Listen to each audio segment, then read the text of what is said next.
የመሃል ከተማ መዳረሻ በሆነችው ፒያሳ በማራኪ የኮሪደር ልማት ደምቆ በሚገኘው ውብ መንደራችን ላይ የመጨረሻውንና ሶስተኛውን ብሎክ እነሆ እያልን ልዩ የከተማ እይታን ከጠዋት ፀሐይ ጋር አጣጥሞ በያዘው ብሎክ ከ25% ልዩ ቅናሻችን ጋር ከባለ 1 እስከ ባለ 3 መኝታ በተለያየ የካሬ አማራጭ አቅርበንላችኋል። በ10% 690 ሺህ ብር ቅድመ ክፍያ ብቻ ቀሪውን በግንባታው ሂደት ያለምንም የዶላር ንክኪና ከወለድ ነፃ በሆነ መንገድ የሚከፍሉበት መንገድ የተመቻቸለት።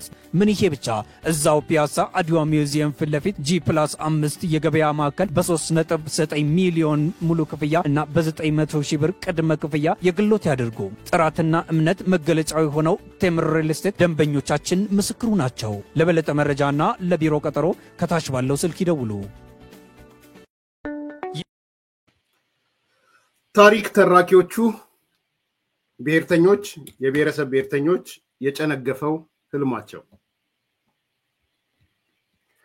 ሰሞኑን በቀድሞ የብልጽግና አመራሮች በነበሩት ታዬ ደንዳና ሚልኬሳ ሚደጋ ዶክተር ሚልኬሳ ሚደጋ ፊት አውራሪነት በተቀረጸው ብዙዎች ሃሽታግ #አብይነገረኝ ሃሽታግ ያረጋችሁ አብይነገረኝ ከዚህ በኋላ ሲጽፉ ሚልኬሳ ብላችሁ ሃሽታግ ምንድነው ይሄ ፓውንድ ምልክት ምንድነው የሚባለው እዛ እየጻፋችሁልኝ አብይነገረኝ የተለያዩ ታሪኮችን እያዳመጥን ነው። ስለዚህ ፊት አውራሪዎቹ የብልጽግና አመራሮች የሆኑት ታዬ ደንዳና ሚልኬሳ ሚደጋ ሆነዋል። ሁለተኛ ከፊት አውራሪዎቹ ቀጥሎ ደግሞ ሁለተኛ ረድፍ ያሉት እና አቶ ገዱ አንዳርጋቸውና ጀዋር መሐመድ ሆነዋል። በሶስተኛው የረድፍ ደግሞ ሶስተኛው ረድፍ የሚባሉት ላይ አይ ቲንክ ገና አልመጡም፣ ይመጣሉ። አሁን ያሟሟቁ ነው የሚመስለኝ። ምን ያህል ተደማጭ ያገኛሉ አላቅም። ያው እየወረደ ስለሚሄድ ተደማጭነቱም እየቀነሰ መሄዱ አይቀርም። ግን እነ አቶ አንዳርጋቸውም ይመጣሉ። አሁን የነገረን እያሉ ይመጣሉ። ስለዚህ #አብይነገረኝ እያላችሁ አይ ቲንክ ሂስቶሪካል ዘመኑም ሰኔ ስለሆነ ሰኔ ወር ላይ ባይዘው አንድ ሰው ሳወራ ነበር። የዚህ ሰኔ ወር ጉዳይ ነው ያለው። ሰኔ ወር ላይ ለምን እንደሆነ አላውቅም። እናወራለን ይመስገን ጋም እናነሳለን። አሁን የአምስቱ ሰኔዎች ብሎ የጻፈው ላይ ሰሞኑን እንነጋገራለን። ሰኔው ሳያልፍ የሰኔ ማዕበል አለ ሰኔ 30 ሳይደርስ #አብይነገረኝ ወይም ኮታንኮት እሺ ሶስተኛው ረድፍ ገና እያሟሟቁ ነው እና አንዳርጋቸው እያሟሟቁ ነው እንደሚመጡ ሰምቻለሁ። ጽሁፍም እያዘጋጀ ነው ሚል ሰምቻለሁ። በሚልኬሳና በታዬ ደንዳ ንግግሮችን አያይዞ በጀዋርም ንግግሮች አያይዞ ቁጭ ብሎ ሰነድ እያዘጋጀ መሆኑን ወዳጆች እዛ ያሉ ወዳጆቹን የነገረኝና እሱ ማጠቃለያ ሊሆን ነው የፈለገው። አቶ አንዳርጋቸው ታዬ ይሄን አለ፣ ሚልኬሳ ይሄን አለ፣ ጀዋር ይሄን አለ፣ ገዱ ይሄን አለ፣ ሲጠቃለል ደግሞ ይሄን ይመስላል የሚል ፖለቲካ ስዕል ለመስጠት ማለት ነው። ኢን ኤኒ ኬዝ ፊት አውራሪ ተሰላፊ ረድፍ ቁጥር 1 ረድፍ ሁለተኛ ረድፍ እና ሶስተኛ ረድፍ በሚል ነው እየመጣ ያለው። ሶስተኛው ረድፎቹ ገና አልመጡም፣ ግን ማሟሟቂያ ሰጥቷቸዋል። አሁን መቼለት አቶ ጀዋር ስለ አንዳርጋቸውና ስለ ወዲ ሻቢያ ሲያወራ ነበር። ሰምታችኋል አይደለ? መተው ቤቴ ምናምን ብሎ ሲናገር ነበር። በጣም ይገርም ነው እውነት ለመናገር። አንዳንዶቹ ታሪክ ባታቋቸው ጥሩ ነበር ባላቃቸው ብዬ ማስባቸዋል።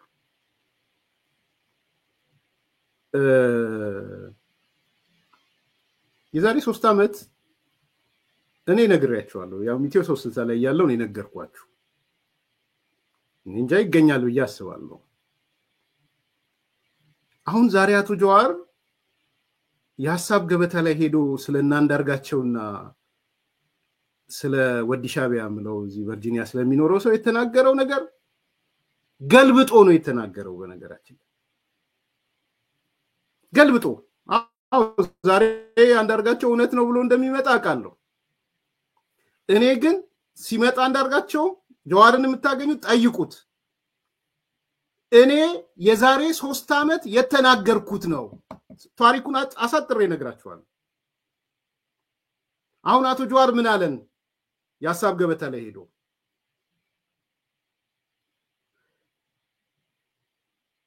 አቶ አንዳርጋቸውና ወዲ ሻቢያ እቤቴ መጡ እቤቴ መተው አናገርኳቸው አወራን ከዛ በኋላ ጠቅላይ ሚኒስትሩ ጠራኝ ወይም አገኘኝና እንዴት እናቱ አንዳርጋቸውን እና ወዲ ሻቢያን እንዴት እንዲታወራቸዋለ እነሱ ማለት እኮ የኦሮሞ ጠላቶች ናቸው ነው ምናምን ናቸው ይገሉሃል ሊገሉ እኮ ነው የሚያስቡት ወዲ ሻቢያም ሊገል ነው የሚፈልገው አቶ አንዳርጋቸውም ሊገል ነው የሚፈልገው እንዴት ታገኛቸዋለ አለኝ ሂዱና ስሙት ያሳብ ገበታ ወይም ደግሞ የኔን ቆርጣችሁ የሱን ቆርጣችሁ አላችሁ አይደለም ማህበራዊ ሚዲያ ለምሰሩ አንድ ላይ ያያይዙና አቅርቡት የቤት ስራ እየሰጧችሁ ነው ሳንቲም ምሰሩ እንኳንላችሁ የዛሬ 3 ዓመት ኢትዮ 360 ላይ የተናገርኩ አንዴም 2 3 4 የተናገርኩት ነው አንዴ ከራሷ ከማናት ከንትና ከብሩክ ጋር በነበረኝ ቃለ መጠይቅ ከዛም ከጄሪ ጋር በነበር አሁን ምን አለመጥቶ ጀዋር እቤቴ መጡ አንዳርጋቸውና ወዲ ሻቢያ የሳት ልጅ አመድ ከዛ በኋላ አብይ አግኝቶኝ እንዴት ታገኛቸዋለ ሊገሉ እኮ ነው የሚፈልጉት እነሱ አለኛል እነሱን ሲያገኛቸው ደግሞ እንዴት ጀዋር ጋር ትሄዳላችሁ ሊገላችሁ እኮ ነው የሚፈልገው ሊያስገድላችሁ ነው የሚፈልገው አለ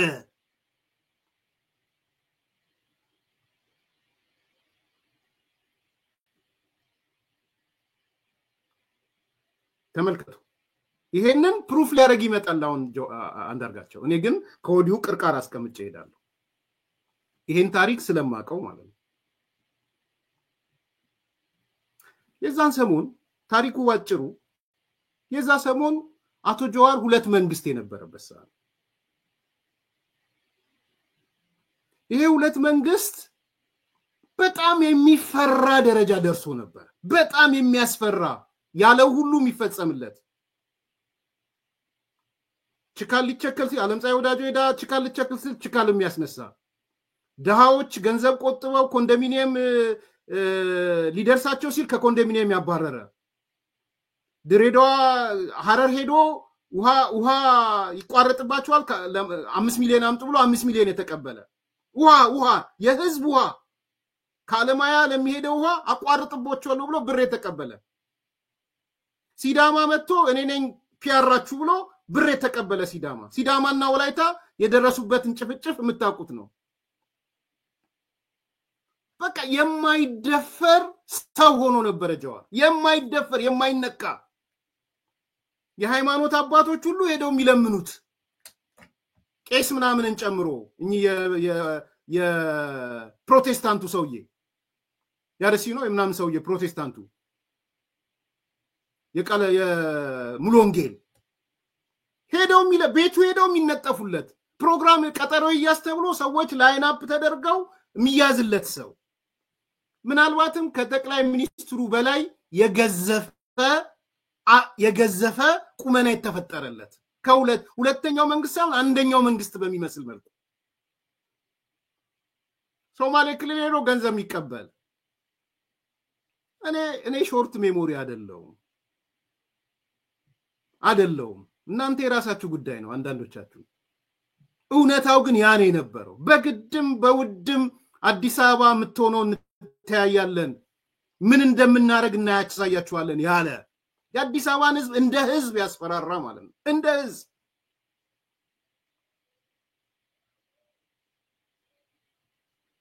ስለዚህ ብዙ ሰው ይፈራው ነበር እውነተኛ ስልጣን ያለው እሱ ጋር ነው ይል ነበር ስለዚህ አቶ አንዳርጋቸውና ወዲ ሻቢያ የግንቦት 7 አመራር ነው የሳት ስራ አስኪያጅ ነበር ባንድ ወቅት ወዲ ሻዕቢያ ታውቁታላችሁ ብዬ ስለ ቨርጂኒያ ነው የሚኖረው ሄዱ የሳት ልጅ አህመድ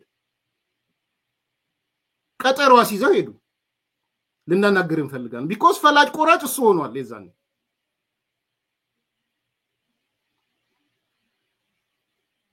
ከዛ ልክ ሲመጡ አይ ቲንክ ፎቅ ላይ ነው የሚኖረው መሰለኝ ከናቱ ጋር ሊቪንግ ሩም ጋር ይቀመጡ አስቀምጧቸው ሊቪንግ ሩም ይላል ሊቪንግ ሩም አስቀምጦ እኔ ለህሊናዬ ነው የምናገረው ለአንዲ ጋዜጠኛ ይደውልላታል ጋዜጠኛዋ ለኔ ቅርብ ነበረች በወቅቱ ይደውላትና ያወራት እሺ ምን ያረክ ነው ምናምን ስለው እነዛ እኮ የነፍጠኛ አለቆችን እኮ ሳሎን አስቀምጬ ዘፍዝፌ ነው ያላት ባይዘው አዘፍዝፌ አንድ ሰዓት ያስቀመጥኳቸው ነው እኔን ለማግኘት አንድ ሰዓት መቀመጥ አለባቸው ይሄን ነው ያላት ለምንድነው እንዴ የነፍጠኛ መሸነፉ ማሳየት አለብን አሁን መንግስት መሆናችንን እኛ አክቲቪስት አይደለንም አሁን መንግስት መሆናቸውን ማወቅ አለባቸው የነፍጠኛ አለቆች አይልም ትሉ ከሆነ that's up to you የናንተ ጉድ እኔ ለሊናይ ነው የምናገረው ጋዜጠኛውን በወቅቱ ዋሽታኛለች ብዬ አላምንም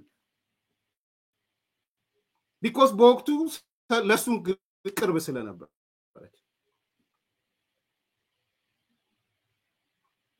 ደጅ ያስጠናዋቸው ነው አንድ ሰዓት ነው ማስቀምጣቸው ገና አንድ ሰዓት ሙሉ ነው የዘፈዘፋቸው ምንም ስራ የለውም ሳሎን ቁጭ ብሎ ስልክ ያወራ ማለት ነው ለሁሉ እየደወለ ያወራ ነፍጠኞች ለጋ ደጅ ሊጠኑ ወጥተዋል ደጅ ሊጠኑ ነፍጠኞች እኔ ቤት መጥተዋል ነው ያላት ማክሲመም ከሄደ አነሳለሁ ሰው ጠቅሳለሁ ውሸት ነው ብሎ ከመጣ ጠቅሳለሁ በዚህ አጋጣሚ ዛሬ መጣ የቅጥፈት እና አንዳርጋቸው እኔ ቤት ሲመጡ እና ወዲ ሻዕቢያ እኔ ቤት ሲመጡ አንድ ላይ ሲመጡ ተገናኝተን አውርተን አብይ ጋር ሲሄድ እነሱን ለምን ታገኛቸዋለ ሊገል ነው የሚፈልጉት እነሱን ሲያገኛቸው ደግሞ ለምን ሄዳችሁ እሱ ጋር ሊገላችሁ ነው የሚፈልጉት አሉኝ ይላል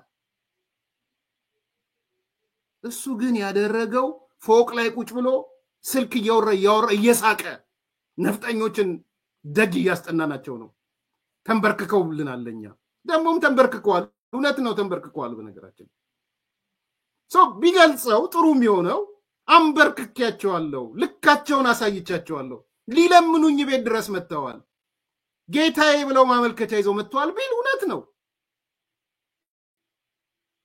ነው እነሱም ደግሞ በወቅቱ ካለው ነገር ተነስተው እውነተኛው መንግስት ጀዋር መሐመድ ነው ብሎ ቢመጡ የሚያሳየው ምልክት እሱን ነው የነበረው ዛሬ ተገልብጠ የውሸት ታሪክ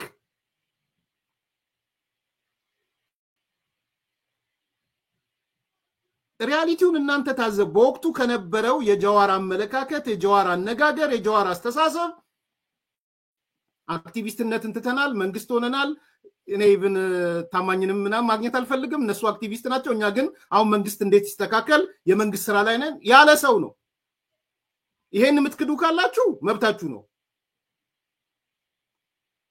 እነዚህ ሰዎች ቤት ሜዳቸውን ደግሞ እኔ ከ3 አመት በፊት ነግሬያቸዋለሁ ይሄን ታሪክ ነግሬያቸዋለሁ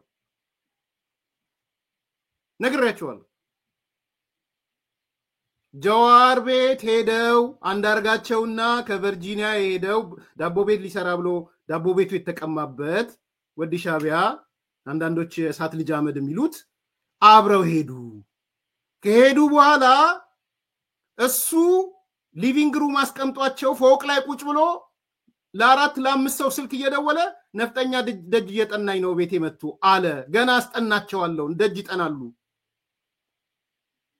እኔ ይሄን ነው ማቀው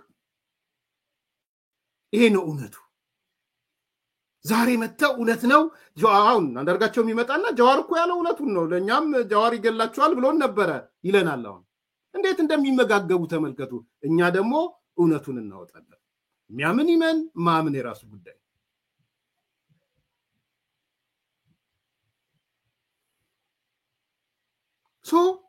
ታሪክ የሚፈጠረው በዚህ መልኩ ነው። ውሸት የሚወለደው በዚህ መልኩ ነው። እያጣጣምከው ምናምን ትሄዳለህ። ነፍጠኛ ቤተ መንግስት ገባ ያለው እኔ ነኝ እንዴ? ጠቅላይ ሚኒስትሩ የነፍጠኛ መንግስት ነው ያመጣ ያለው ሚልኬሳ ነው ያለው አንዱ። ምን ለምን እንትን ትላለህ? የዚህ የሰላሌ ጉዳይ የሰላሌ መሬት ጉዳይ ምን ነበር እንዴ? የአማራ ኃይሎች ገፍተው አዲስ አበባን ከአዲስ አበባ ጋር ድንበር ሊፈጥሩ ነው ያለው ሚልኬሳ አይደለም? ዛሬ ጀግና ያረከው በግልጽ እንነጋገር። አዲስ አበባን ተውት፣ ለጊዜው በመጽሐፉ ምን ጻፈ? አዲስ አበባን ተውት፣ ለአዲስ አበባ ተውላቸው፣ እሱ ለአዲስ አበባዎች ተውላቸው። ይሄ የአማራ ብሔርተኛ ተው፣ የእናንተም አያገባችሁም አዲስ አበባ ጉዳይ። በዚህ አጋጣሚ እንደ ባለቤት ማለት ነው። ግን የአማራ ኃይሎች ድንበራቸውን እያሰፉ ከአዲስ አበባ ጋር ሊያስጠጉ ነው። ሰላሌ ላይ እንደተሰራው ስራ ይሄ ነው፣ ይሄን እያደረገ ያለው ምናምን ተብሎ የወጣው እኔ ነኝ እንደ ያወጣሁት። ዛሬ ለአማራ ጠበቃ ሆኖ ሲመጡ ሚልኬሳ እንዳለው እያለ ሲቀርብ ማለት ነው። ይሄ ነው እውነቱ። ስለዚህ በውሸት የሚገነባ ዘላቂ ወዳጅ ዘላቂ ጠላት የለም። ሶማሌው እዚህ ጋር ስደርስ ለምን እንደምትንከላተፍ አላውቅም። ዘላቂ ወዳጅ ዘላቂ ዘንትን በውሸት ላይ አይደለም የምትመሰረተው። አንተ ላይ እንዲህ አይነት ስቶሪ ቢሰራብህ ደስ ይላል? ጥሩ ነው ትላለህ? ለኤክስ ለምናምን ላለ ፍቅር ተነስታ ውሸት የሆነ ነገር ስቶሪው ክሬት ተደርጎ ትላንትና እየደወለ ነፍጠኛን ጉድ አደረኩት ደጅ አስጠናውት ተቀምጠዋል ብሎ እያለ ሰው ዛሬ መጥቶ ሊገሉ ነው ምናምን ተነጋግረን ሲልህ ስቶሪ ትቀበላለህ? አንተ ብትሆን ዞር እያል እናስብ። አንዳንዴ ትክክል አይደለም። ሶኛ ፋክቱን ነው የምናነሳው። በእነሱ ፖለቲካ ብለን የተጣመመ ስቶሪ እኔ አሁን አንዳንድ የምጠራጠረው እኮ ስቶሪዎች እንዴት ነው ቢውልድ የሚሆኑት የሚለው እኮ ነው የሚያጠራጥረው።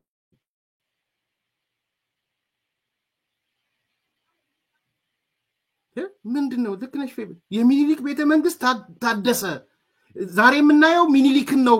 ስገባ ገና የምታየው ሚኒሊክን ነው። ዛሬ ንጉሶቹ ነው የነገሱት።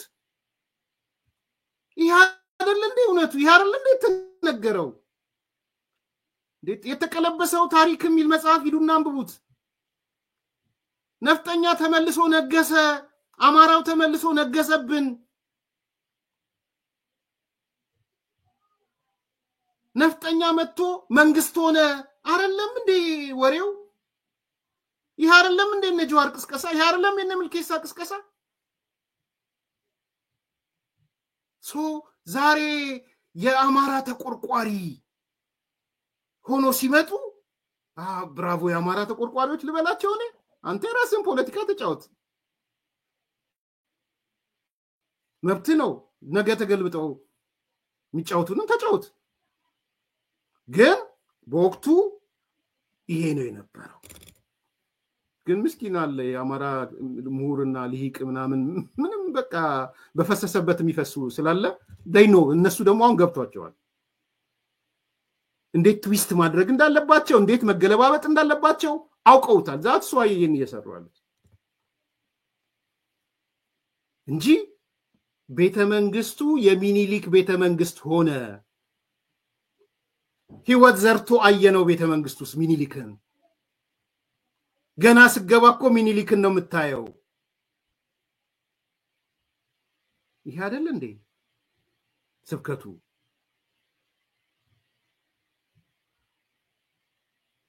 ተሳሳትኩ? በዚህ ስብከት ላይ ስህተት አለኝ? ኦሮሞ ከስልጣን ተገፋ፣ ስልጣኑን የተቆጣጠረው አማራ ነው። ተሳሳትኩ? በዚህ በዙሪያው የሰበሰበው አማራዎችን ነው አብይ። ተሳሳትኩ? ስለዚህ ምንድን ነው ይሄ? ዛሬ መጥተው ለአማራ ሙሾ ሲይዙ፣ ሙሾ አልቃሽ ሲሆኑ፣ ማረብ ሲይዙ ምንድን ነው? እና አብሬ ሙሾ ማረብ ላልያዝ ላልቅስ? ይሄ ነው እውነቱ። ከዛ በተረፈ ሚልኬሳ ላይ ትንሽ ሐሳብ ላንሳ እና ዋናው ማጠቃለያዬን አነሳለሁ። አሁን ዛሬ ሚልኬሳ ስለ ጀነራል አሳምነው መጥቶ ተናገረ።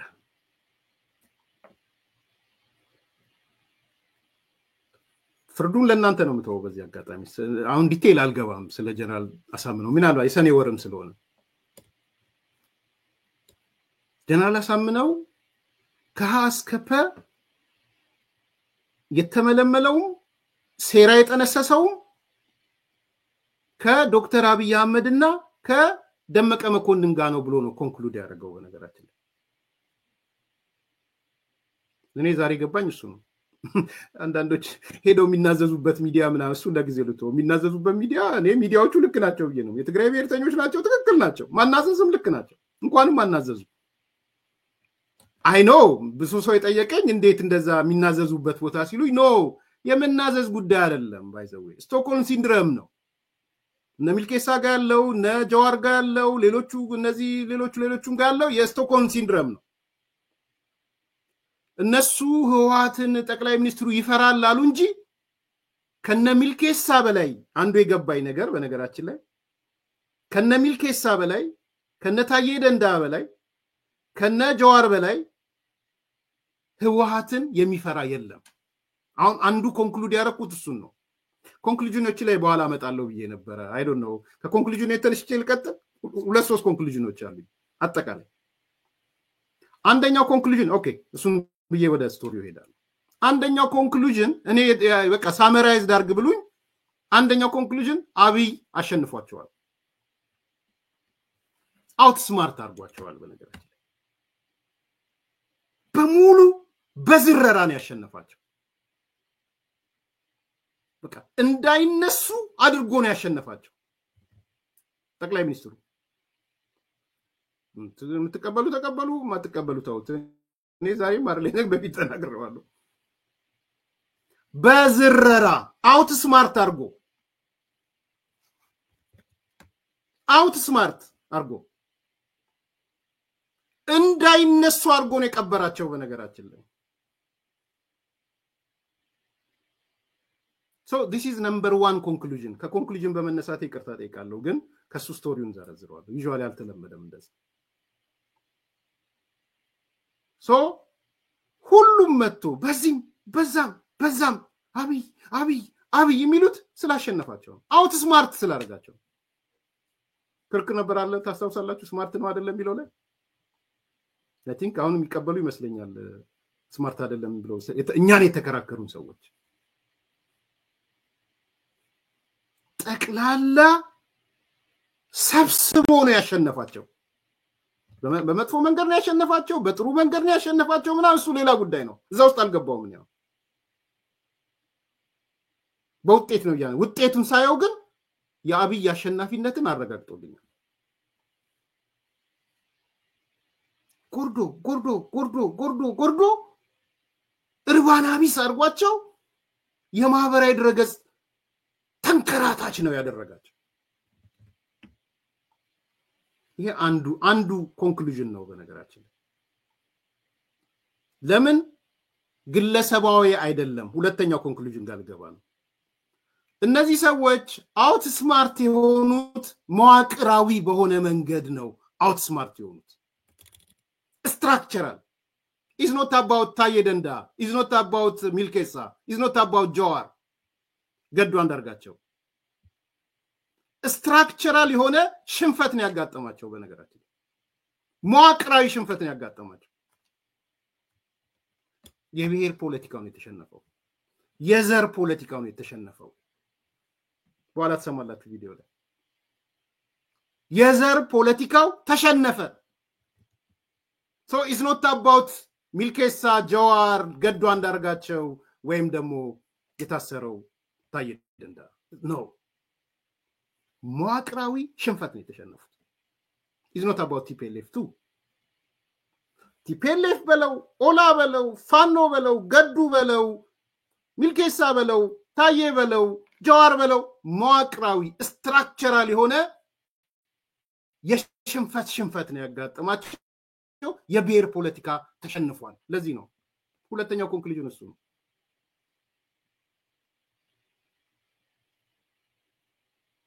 መዋቅራዊ ሽንፈት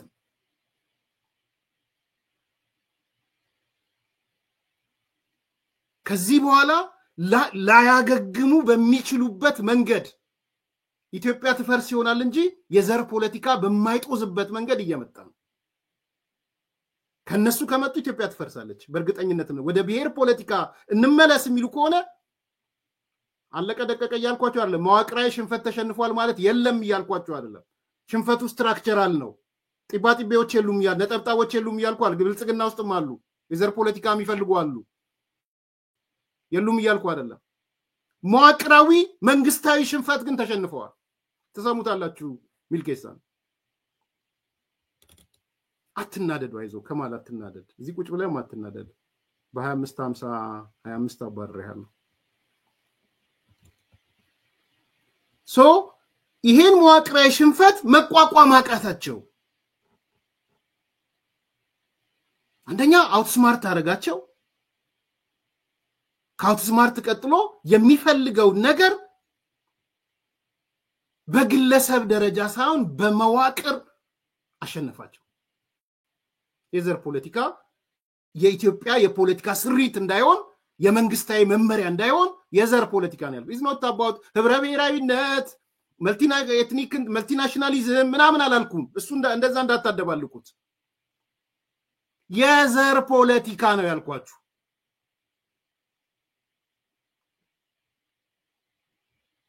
ስለዚህ ሁለተኛው ኮንክሉዥን የመዋቅራዊ ስትራክቸራል ሽንፈታቸው። ሶስተኛው ሽንፈታቸው አሳፋሪው ስቶክሆልም ሲንድረም የተመቱ መሆናቸውን አረጋገጠ። ኪኖ ስቶክሆልም ሲንድረም ብዙ ጊዜ ነግሬያችኋለሁ። በጣም ወደው ኮንሴፕት ነው ስቶክሆልም ሲንድረም። ትላንትና ስንታገለው ነበረ፣ ስላንትና ታግለንጣል ነው። ትላንትና የኢትዮጵያ ጠላት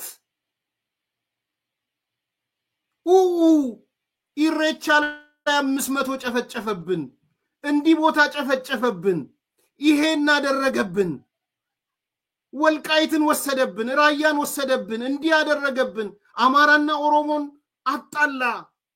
አንድ ግንድ እኮ ነበርን። ግንድ ስለው ነበር እኮ እነጀዋር እኮ ዛፍ አምጥተው ግንድ ስለው ግንዱ ስሮች ውስጥ የአማራ ስር የኦሮሞ ስር ብለው ሁሉ ጽፈው ነበር። የቶላና የእንትና ትርክት የፈይሳና የማን ነው? አምጡልኝ አንዱ የትግራይን ሰው እንደ ትግራይ እንደ ህወሓትም አይደለም የሚረሳ አይደለም። ባይዘው የፈይሳና የቶሎሳና የምናምን ታሪክ ያኛው የትግራዩ ጠፋኝ። ቶሎሳ ምን ያደርጋል? ፈይሳ ቡና ኤክስፖርት ያደርጋል የሚል ጽሁፍ። የትግራዩ ሰው ሃጎስና ቶሎሳ፣ ሃጎስ ቨርሰስ ቶሎሳ። ሃጎስ የትግራይ ሰው ነው ካራክተራይዝ የተደረገ ኢትስ ኖት ቲፒኤልኤፍ። ሃጎስ ምን ያደርጋል? ቡና ኤክስፖርት ያደርጋል። ሃጎስና ቶሎሳ ቡና ኤክስፖርት ያደርጋል፣ ሀብት ያመነጫል። ምን ይላል? ቶሎሳስ ይገደላል። እሱ አይደል እንዴት ተሳለው? ይሄን ሁሉ ሲስሉ የነበሩ ሰዎች አባረነዋል፣ ምን ብለነዋል ሲሉ የነበሩ ሰዎች ዛሬ ተሰብስበው አዳኛችን ህወሓት ነው አሉ። ስቶክሆልም ሲንድረም ማለት እሱ። ከዚህ በኋላ አዳኛ ማን ነው ሲሉ ቲፒኤልኤፍ ነው አዳኛ። ቲፒኤልኤፍን እንደ አዳኝ ስለወሰዱ ነው የትግራይ ሚዲያዎች ጋር እየሄዱ ያሉት፣ ሌላ አይደለም። ምክንያቱ ከእንግዲህ ማን ነው አዳኝ ሲሉ ቲፒኤልኤፍ ይመጣ። ቲፒኤልኤፍ እሱማ ሰራዊት አለው፣ ኃይል አለው፣ ብልጽግና እዛ የለም፣ ምን የለም። ስለዚህ ቲፒኤልኤፍ ስር ሄደን እንወሸቅ፣ ጁኒየር ፓርትነር ነው። ስቶክሆልም ሲንድረም ማለት እሱ ነው። ለትላንት ለገዛ ብለህ የምታስበው ጨቆነኝ ብለህ ለምታስበው ከለላ ስትፈልግ ማለት ነው ስቶክሆልም ሲንድረም ማለት። የስቶክሆልም ሲንድረም ተጠቂዎች መሆናቸውን አሳዩን እነዚህ ሰዎች። እነዚህ ሶስት ኮንክሉዥኖች እንዳትረሷቸው።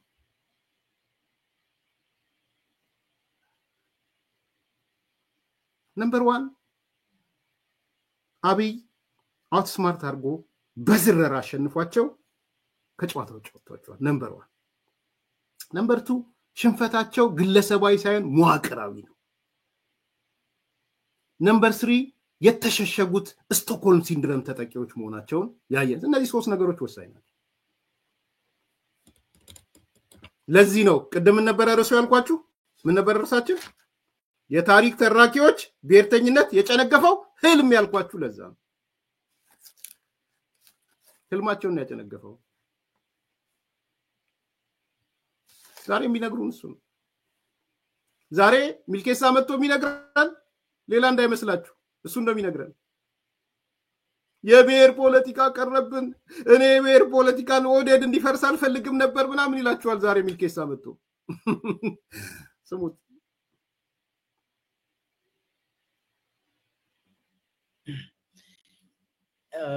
ይሄ አቶ አብይ አቶ ጠላት የሆነው እንግዲህ አማራ፣ ትግራይ፣ ኦሮሞ እንደ ህዝብ ኢትዮጵያ የሶስቱ ብሔሮች አገር ብቻ አይደለችም የሚል ቀደም ስል ነው ሲያነሳ ነበረው።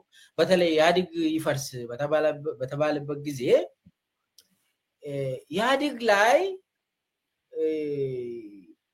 የሚፈነጩት እነኚህ ሶስቱ ናቸው ይላል። በዛን ጊዜ ምንድነው የሚፈነጩት እነኚህ ሶስቱ? ሌሎቹ ይጠቀሙ የሚል በጣም የተሳሳተ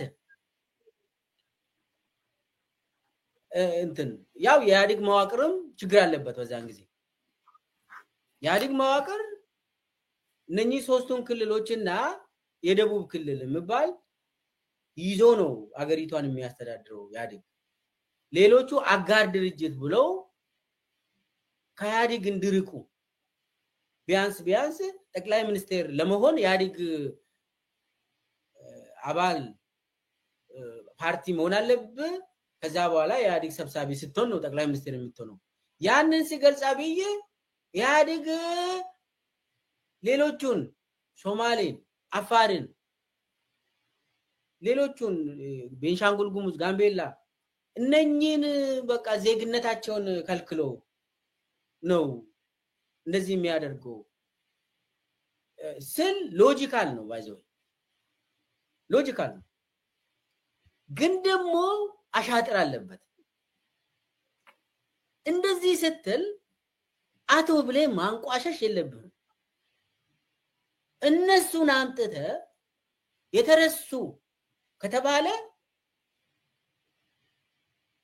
ወደ ኢህአዴግ ማምጣት ትችላለህ። አቶ ብለ ከጅምሩ መፈረጅ የለብህም።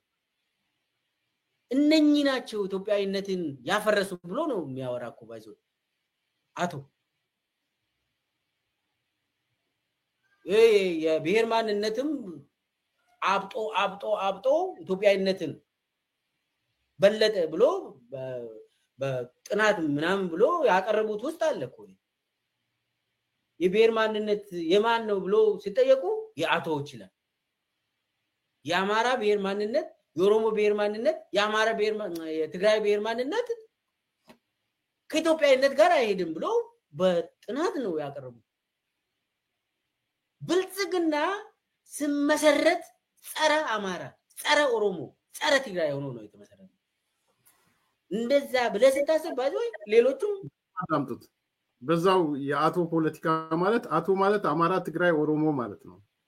የአቶ ባለቤት ማን ነበር የሚለውንም በተለይ አንዳንድ ሚዲያዎች እኔን ጋር የነበራችሁ ዛሬ ከነሱ ጋር ልትሆኑ ትችላላችሁ፣ ግን ህሊናችሁ የሚፈቅድ ከሆነ እዚህ ጋር ምጥኑና ተቃውሙ። በተለይ ኢንጂነር ኤርሴዶ ነው ምናምን የሚባለውን ይዛችሁ የምትመጡ የአቶ ፖለቲካ የሚል ርዕስ ሰጣችሁ የሰራችሁም የጻፋችሁም ሰዎች ዛሬ ሚልኬሳ የአቶ ፖለቲካን ለጠቅላይ ሚኒስትሩ ሰጥቷል። አምናችሁ ተቀብላችሁ ቀጠላችሁ ወይስ ፓተንት ራይት ታነሳላችሁ የሚል ጥያቄ የህሊና ጥያቄ ነው። ህሊና አለ የለም እያልኩ አይደለም፣ ግን that's my point። እየሰማችሁ እንግዲህ በደንብ ስሙት። ምን እንዳሳረረው ኮር ፖይንቱ እዚህ ጋር ያለው በነገራችን ሌላ ምንም ፖይንት የለም። ኮር ፖይንቱ ይሄ ነው። ኢትዮጵያን አነሰች በብሔር ፖለቲካ አለን ነው የሚለው አብይ የብሔር ማንነት አብጧል ብሎ አለን። so what's wrong with that? አያችሁ መሰረታዊ ቁም ነገሩ እዚህ ጋር ነው ያለው እንጭፍጫፊውን ተውት ምላችሁ ለዚህ ነው ጸረ ብሔር ብሔረሰብ ነው ይሄ እኔ የፈለከውን ሰራ አምጣ እንከራከራለን ይሄ የብሔር ማንነትም አብጦ ኢትዮጵያዊነትን በለጠ ብሎ በጥናት ምናምን ብሎ ያቀረቡት ውስጥ አለ እኮ የብሔር ማንነት የማን ነው ብሎ ሲጠየቁ የአቶዎች ይላል የአማራ ብሔር ማንነት የኦሮሞ ብሔር ማንነት የአማራ ብሔር የትግራይ ብሔር ማንነት ከኢትዮጵያዊነት ጋር አይሄድም ብሎ በጥናት ነው ያቀረቡት ብልጽግና ስመሰረት ጸረ አማራ ጸረ ኦሮሞ ጸረ ትግራይ ሆኖ ነው የተመሰረተው እንደዛ ብለህ ስታስብ ባይዞይ ሌሎቹም ጸረ ብሔር ብሔረሰብ ነው ይሄ እኔ ጸረ ኦሮሞ የሚለውን ደግሞ አስምሩት የአማራ ብሔርተኞች ተቀበሉታላችሁ የወዴድ ብልጽግና ምናምን የምትሉት ይሄ ነው አይ ኮንፍሊክት ኦፍ እንትን እርስ በራስ እኮ የሚደባደቡት በዚህ ነው በሌላ አይደለም ብልጽግና የተመሰረተው ለኦሮሞ ተብሎ ነው አለ ጌታ ማን ነው ስሙ ሽመልስ አብዲሳ ብልጽግና የተመሰረተው ለኦሮሞ ተብሎ ነው አለ ተብሎ ኦሮሞ ተባለ ሚልኬሳ መጣና ብልጽግና ጸረ አማራ ጸረ ኦሮሞ ጸረ ትግራይ በደንብ ያያያችሁ በነገራችን ላይ ዶቶች እየገጣጠማችሁ ስሙ የፈለከውን ሰራ አምጣ እንከራከራለን የብልጽግና ፕሮግራምን ይዘ በተለይ ደግሞ አናሳ ብሔረሰቦች እንዲጠፉ በፕሮግራም ደረጃ አለ ብልጽግና ውስጥ አለ ለዛም ነው እነ አደም ፋራና እነ ሙስጠፌ መጀመሪያ ላይ ተቃውሞ ሙስጠፌ አኩርፎ ኬንያ ገብቶ በሽምግልና ነው የተመለሰው እኮ በዛን ጊዜ ብልጽግና ሲመሰረት ብልጽግና ብሔር ብሔረሰብን ያጠፋል በተለይ ደግሞ አናሳ ብሔሮችን ያጠፋል አኩርፎ ወጥቶ ነበር ስልጣን ለቆ ሄዶ ነበር ብልጽግና ሲመሰረት የብልጽግና ፕሮግራም አብይ ጽፎ ሲነበብልን እነዛ ነበርኩኝ የፌዴሬሽን ምክር ቤት አደራሽ ውስጥ ከተነበበልን በኋላ ቁጥር አንድ ያኮረፉት ሶማሌዎች ናቸው ከዛ ቤንሻንጉል ጉሙዝ ጋምቤላ አቶቹ እስቲ ምን እንደሚመጣ ብሎ እንደው ትግራይ የለም እዛ ውስጥ እንደምታውቀው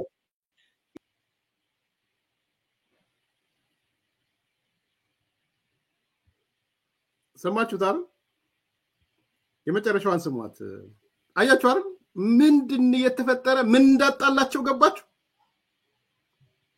ምንድን ያጣላቸው እስቲ እዚህ አዲስ ኮምፓስ ያላችሁ ሰው በጣም ኮንክሉድ ያደርጋችሁ እንድትሄዱ የነዚህ ሰዎች ሽንፈት መዋቅራዊ ነው ስንል እዚህ ጋር በግልጽ እየገለጸ ነው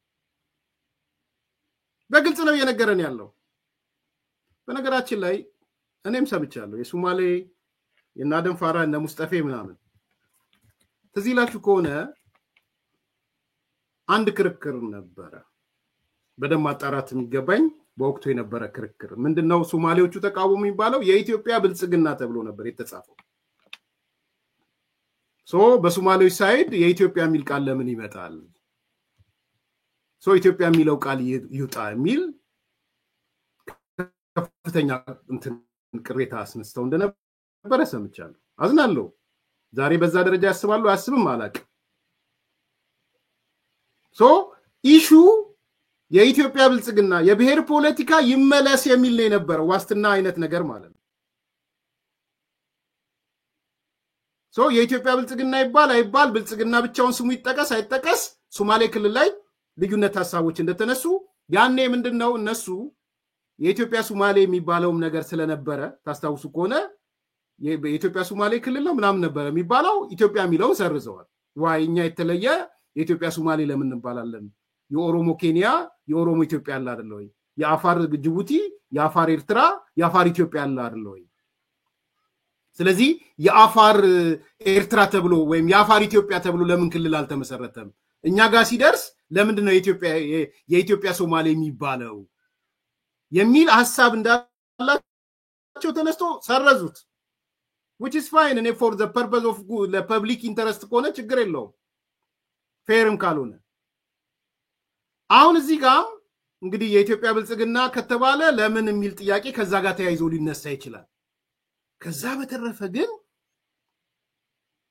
ኢትዮ ሶማሌ ነው የሚባል የነበረው። ሰው ለምን ኢትዮ ሶማሌ እንባላለን ብለው ሰርዘዋል። ከዚህ በኋላ የለም ኢትዮ ሶማሌ አይባልም። ሰው ኢትዮ ብልጽግና የሚለውንም ልዩነት ሐሳባቸው እንደነበረ ነው ምንሰማው ምናቀው እንጂ ብልጽግና የሶማሌን ይጨፈልቃል አናሳውን ይጨፈልቃል የሚል ተጽፏል። የተጻፈውን ያሳየናል። አሁን እንዳያሳየን ደግሞ ምን አደረገ? ሰነዱን ይዘን እንድንወጣ አልተፈቀደልንም። አሳይ ሊባል ነው። አሳይ ሊባል ስለሆነ ሰነዱን እንድናወጣ አልተፈቀደም። ምንድነው የሚለው ሚልኬሳ? በሰነድ አናሳ ብሔሮችን እናጠፋለን የሚል የብልጽግና ሰነድ ነው የሚለው። ሰነዱን አምጣ እንዳይባል ሰነዱን እዛው አስቀምጠን ነው የምንወጣው። ፕራይም ሚኒስትር ኦፊስ እንነጋገርና ሰነዱ ተቀምጦ ይወጣል ይላቸዋል። እንደዚህ ነው የሚሰሩት። አይ ሪሊ ሶሪ በጣም ነው ማዝ ነው በጣም አሁን ህሊና ላለው ሰው እንደው የአናሳዎችን ልናጠፋ ነው የሚል የብልጽግና ፕሮግራም ይጻፋል ብላችሁ ታምናላችሁ? ታምናላችሁ? ይሄ ህሊናችሁ ይቀበለዋል? እንደውም የነበረው ምንድነው? ኢህአዴግ አጋር በሚል ገፋቸው። እኛ ግን አጋር የሚባል የለም እናመጣቸዋለን። ይሄ አይደል እንዴ የነበረው? በየጊዜው ብልጽግና አንዱ መሻሻሌ ለውጤ ባይታዋር የተደረጉትን አምጥቼ ጋር ያረኳቸው አይደል የሚለው ደግሞ የሚሆነው ሰው አይደል እንዴ? ዛሬ እኮ አደንፋራ ነው የፓርቲው ሊቀመንበር። ዛሬ እኮ ኢኮኖሚና ፋይናንስ ሚኒስትር የፋይናንስ ሚኒስትር ነው የሶማሌ ተወላጅ። ሚኒስትር ዴታ የሰላም ነው የኢኮኖሚና ምናምን ሚኒስትር ዴታ ነው የሶማሌ ተወላጅ። ምንድነው ይሄ? ማንንም ያሹት በፕሮግራም ደረጃ አናሳዎችን እናጠፋለን የሚል ተጽፏል። ያው የአማራም ጠላት አረገው፣ የኦሮሞም ጠላት አረገው፣ የትግራይም ጠላት አረገውና እሱ ብቻ ስለማይበቃ ብልጽግና የአናሳዎችም ጠላት ነው።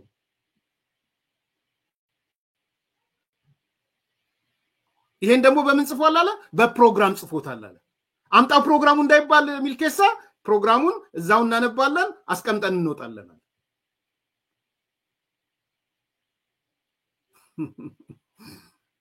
ይሲ እንዲ ነው የምታዳምጧቸው ሰዎች እንደዚህ አይነት ሰዎች ናቸው። ከዛ በግልጽ ይነግራችኋል። እኔ ኦህዴድ ወይም ኦዲፒ በመሰበሩና ከጥቅም ውጪ በመሆኑ ነው እንትን ያልኩት ይላችኋል። ስሙት፣ ግድ የለም ከተነበበልን በኋላ ቁጥር አንድ ያቆረቡት ሶማሌዎች ናቸው። ከዛ ቤንሻንጉል ጉሙዝ፣ ጋምቤላ አቶቹ እስቲ ምን እንደሚመጣ ብሎ እንደው ትግራይ የለም እዛው እንደምታውቀው ኦሮማራ ነው። በዛን ጊዜ ኦሮማራዎቹ እዛው ውስጥ ያለው እስቲ ጥሩ ነገር እየመጣ ነው ብሎ የሚያስቡ ናቸው። እዛ ተሰበሰቡ። ግን ደግሞ በጥናቱ ላይ በግልጽ ብልጽግና ኢትዮጵያዊነት ይላል። ከዛ በኋላ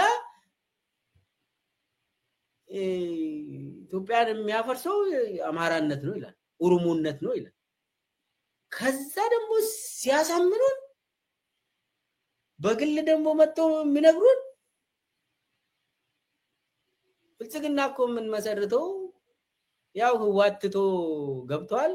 እዛ ትንሽ ጠንከር ስለምል ጦርነት የማይቀር ነው። ግን አማራ ክልልን መግዣ መሳሪያ የለንም። አዴፓ ካልፈረሰ አማራ መግዛት አንችልም የሚል በግልጽ ነው ፍቃዱ ተሰማ እኮ የሚነግሩ። ብልጽግና የሚያስፈልገው አማራን ለመግዛት ነው ብሎ አዴፓ ያለ እንዴት ነው ብልጽግና አማራ ምን የምትገዛ ይሉናል። በግልጽ ነው ይሄ ቋንቋ በግልጽ ይናገሩታል። አማራን ለመግዛት ብለው እንዴ ከአብይ ጭምር እነ ፍቃዱ ተሰማ እነ ሽመልስ አብዲሳማ ሳይነግሩም ታነባለ። ግን ፍቃዱ ተሰማ ብሎናል። እንደዚህ ብሎ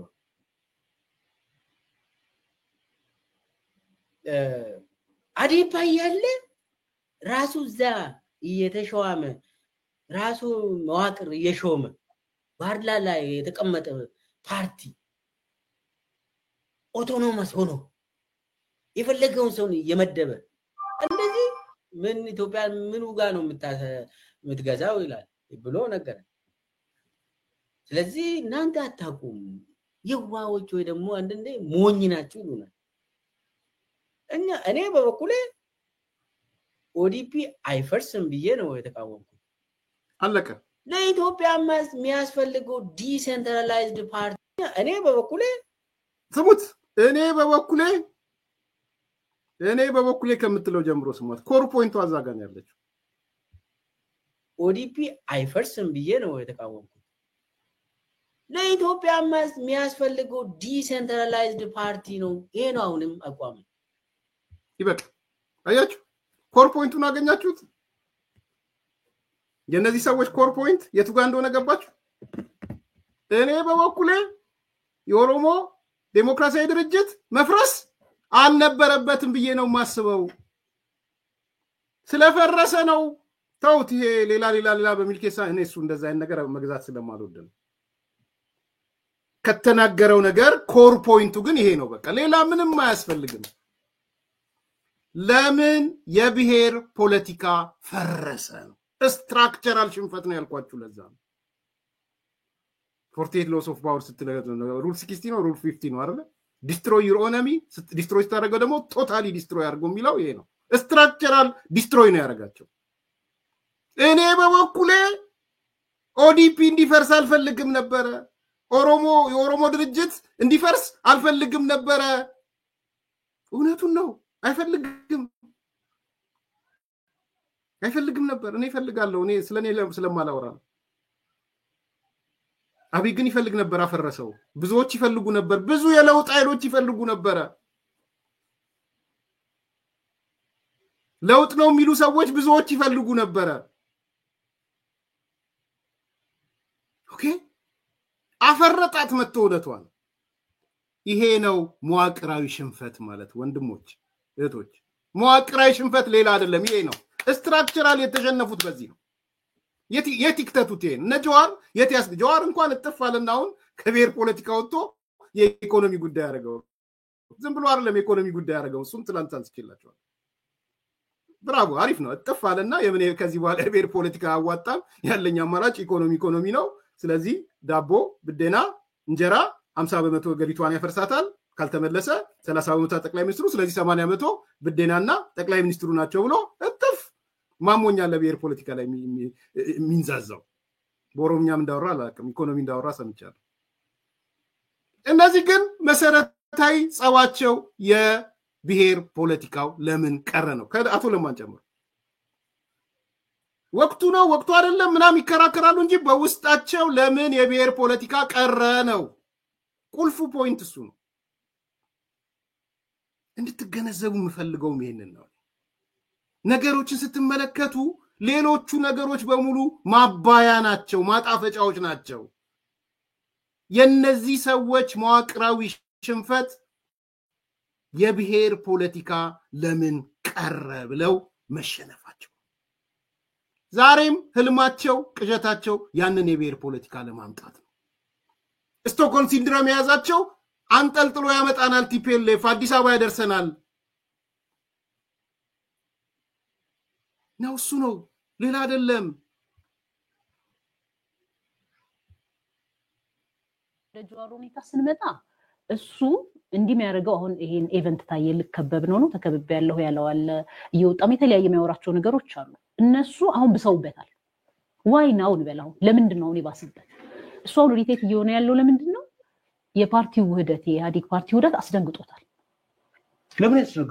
ለምን ያስደነግጠዋል ልመጣልህ ነው ለምን ያስደነግጠዋል ኢህአዴግ ራሱ እሱ ከዘር ፖለቲካ የሚያተርፍ ልጅ ነው ኢትዮጵያ ውስጥ የዘር ፖለቲካ የሆነ ቀናውን ኤልቲቪ ላይ ሲያወራ ይሰማውት ምንድነው የዘር ፖለቲካ ቢቀር አንተ ለምንድን ነው እንዲምትሆነው ስለ ኢህአዴግ ብሎ ልጁ ጠየቀው ኦፍኮርስ በደንብ እንትን ብሏል ብዬ አላስብም ግን አንስቶለታል ጥያቄዎች እና እሱ ምንድነው ያለው ሰው ሲገባ አለ የብሔር ፓርቲዎች ከፈረሱና ከከሰሙ እንደ ግለሰብ ነው የሚገባው አለ አሁን ይሄ ብዙ አውቃለሁ ፖለቲካ ተነተናለው ሚል ልጅ ነው አይደል እሱ እንደ ግለሰብ ነው የሚገቡት እንደ ግለሰብ ሲገቡ ምንድነው ይዘው የሚገቡት የቤቱን ሽንኩርትና ኩባያ ጉዳይ ይዞ አይደለም የሚገባው እንደ ግለሰብ ስለ ሀገር ጉዳይ ነው ይዞ የሚገባው ለምሳሌ ሶማሌው መሪ ሶማሌን ወክሎ ነበር አሁን ከሰመና ኢትዮጵያ ሆኖ ገባ እዛ ውስጥ ሲገባ ስለ ሶማሌ ክልል እንጂ ስለ ጓዳ ጎርጓዳ አያወራም እንደ ግለሰብ ነው ይላል እኔ በሆነው የዛን ጊዜ ጋዜጠኛው ምን ማለት ነው እንደ ግለሰብ አብራራልኝ ተብሎ መያዝ ነበረበት ምን ለማለት እንደፈለገ አልገባኝም ግን ልጁ ምንድነው በአጠቃላይ ደግሞ ለምን አይፈልግም ስትለኝ ይሄኛው ህብረት የአማራ አይዲያ ይመስለዋል ይሄ ውህደት የፓርቲ ውህደት ምናምን ሲባል የአማራ አይዲያ አርጎ ነው የሚያስበው ከዛ ይሄን ነገር ምን ብሎ ጀመረ ከነፍጠኛ ጋቢ ከርቶን ከነፍጠኛ ጋር ገብቷል የሚል ነገር አስነሳ በዚህ በውህደት ፍርሃት ነው ይሁን ውህደቱን ለምን ይፈራል ስትለኝ እሱ እንዳልኩት ቅድም ኢትዮጵያ ውስጥ እንዲኖር የሚፈልገው የብሔር ፖለቲካ ነው ከብሔር ፖለቲካ የሚያተርፍ ልጅ ነው እሱም እንዴት ነው ብትለኝ ያው ታውቀዋለህ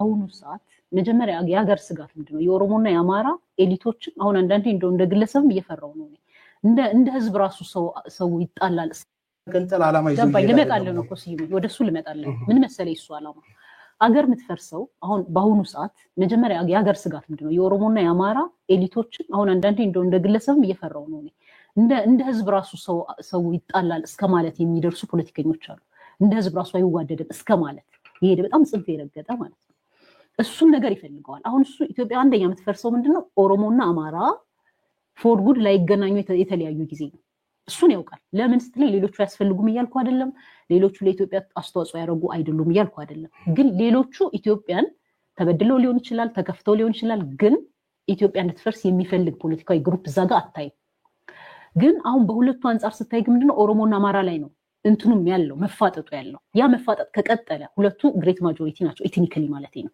ኢትኒክ ማጆሪቲ እና ዲሞክራቲክ ማጆሪቲ ይለያያል አንዱ ካንዱ ይበልጣል አንዱ ካንዱ ኢትዮጵያዊ ይሻላል ይያልኩ አይደለም ግን በሁለቱም ሀል የነበረው ቁርቁስ አገሪቱን ሊያጠፋ እንደሚችል ጀዋር ያውቃል ጀዋር የፖለቲካ እንትኖችን ያውቃል ስስስ ነገሮችን ስለዚህ ሁለቱም ባላገናኘ ቁጥር ምን ይፈጠራል ሁለቱ እኩል እንትን ያላቸው ናቸው ኢትኒካሊ ስለዚህ ኢትዮጵያ ሁለቱን ማጣመር እስካልቻለች ድረስ እንደምትፈርስ ያውቃል ያ መፍረሷን አይጣላውም እሱ ስለዚህ ምን የሚል ነገር ጀመረ የኩሽ የሚል ጀመረ የኩሽ ህብረት የሚል ጀመረ ከማን ካውንተር ለማድረግ ኦሮማራ ተብሎ የተነሳው አሁን የለውጥ ያመጣውን ከሁለቱም ሀል የነበረው ነገር ብሪጅ ማድረግ ነው አሁን ኦሮማራ የሚለው ኦሮሞና አማራ የብቻቸው አስፈላጊ ናቸው ብዬ አልረዳውም ማለት ሳይሆን በሁለቱም ሀል የነበረውን ቁስል የመሻር እንቅስቃሴ ነው እኔ እናንተ በጣም ተጣልተን ከነበረ ሰላም ከነበሩ ሰዎች ይልቅ እኔ እናንተ ብዙ እንነጋገራለን ያ ነገር አድርጌ ነው የምረዳው እኔ ኦሮማራ የሚለው ነገር ስለዚህ እሱ ምን ጀመረ ኦሮማራ ከሚለው አገይነስ ኩሽ የሚል አመጣ ይሄን ኩሽ ደግሞ ገብተ ስትመረምረው የህዋት ድርሰት ይመስለኛል እኔ መጀመሪያ እሱና ህዋት ብዙ ነገር ላይ ኢንተርሴክት ያደርጋሉ ዋናው ኢንተርሴክት የሚያደርጉት ግን በአማራ ጥላቻ ነው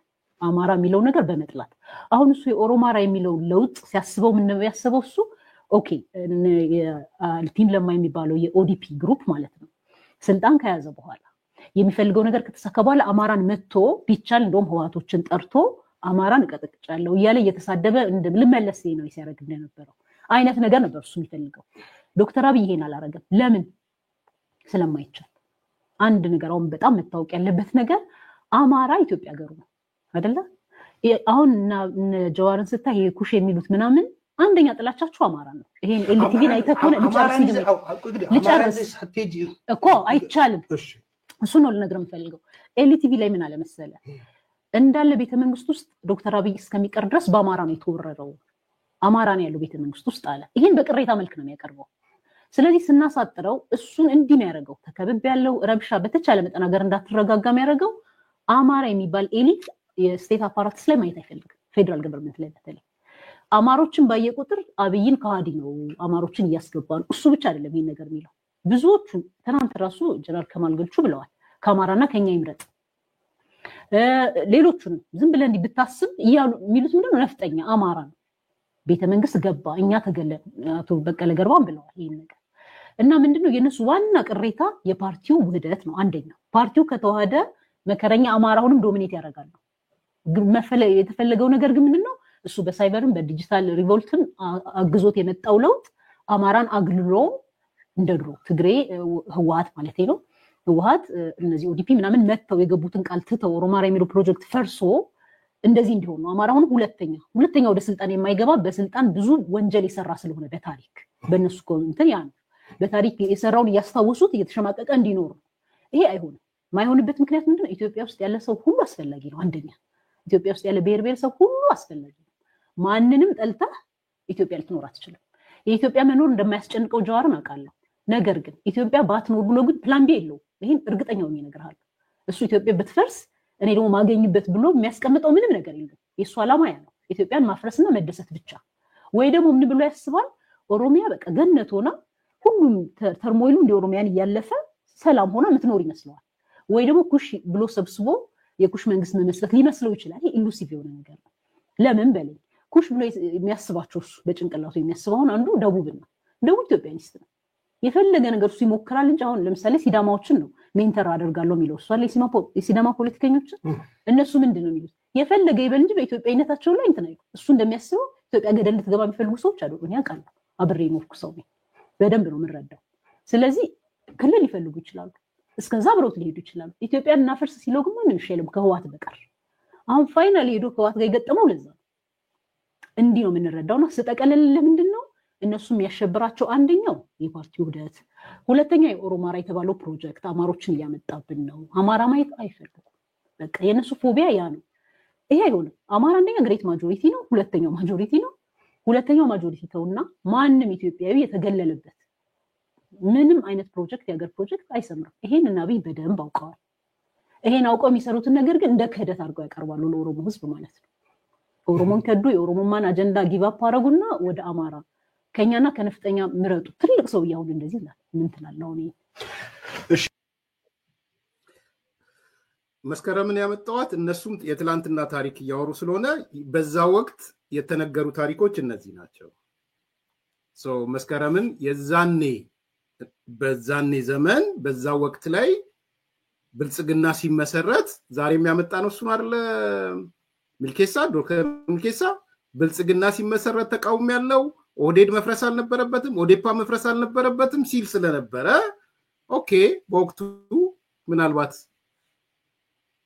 መምህር መስከረም ይሄን መልስ ሰጣቸዋለች አሁን ከመስከረም ጋር ሐሳቦች ጋር ነው የምትነጋ በዛ ወቅት ታሪክ ውስጥ ዛሬ ያለች በቁመና ምናምን አይደለም ወይም እሷውታ ተሳስቼ የዛኔ የተናገርኩት ነገር ተሳስቻለሁ ካለች ስተቷን ወስደን እንሄዳለን ስተቷን ወስደን ማለት ነው ነገር ግን እውነቱ ይሄ ነው እኔ አሁንም የመስከረም አቋም ላይ ነው ያለው እነዚህ ሰዎች ያበሳጫቸው ያናደዳቸው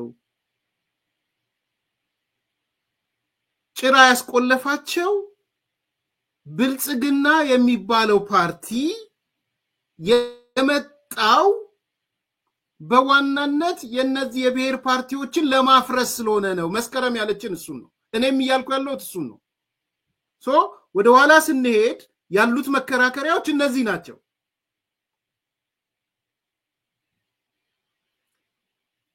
በወቅቱ ኦህዴድም ኦዴፓም ሌሎች የብሔር ፓርቲዎችን ፈርሰው ወደ ብልጽግና ሲመጡ እኔ በግልጽ ተናግሬያለሁ ብልጽግና ወይም ጠቅላይ ሚኒስትሩ የስልጣን ብሔርተኛ ሊሆኑ ይችላሉ እንጂ የብሔር ብሔርተኛ አይደሉም እኔ 3-4 ዓመት አለፈኝ እኔ ወንድም ግላዚስ የብሔር ብሔርተኛ አይደለም የምታወቅበት መከራከሪያ እሱ ነው የስልጣን ብሔርተኛ ሊሆን ይችላል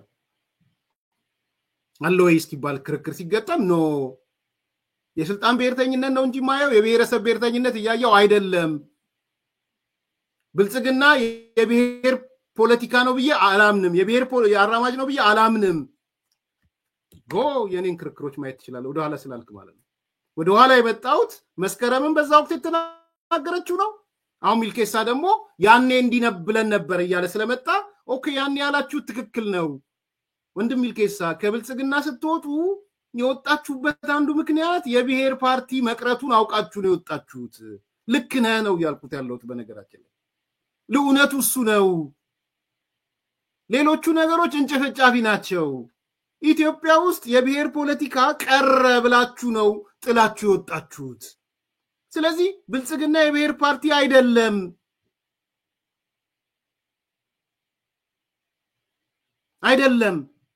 የብሔር ፓርቲ አይደለም የብሔር አደረጃጀት የለውም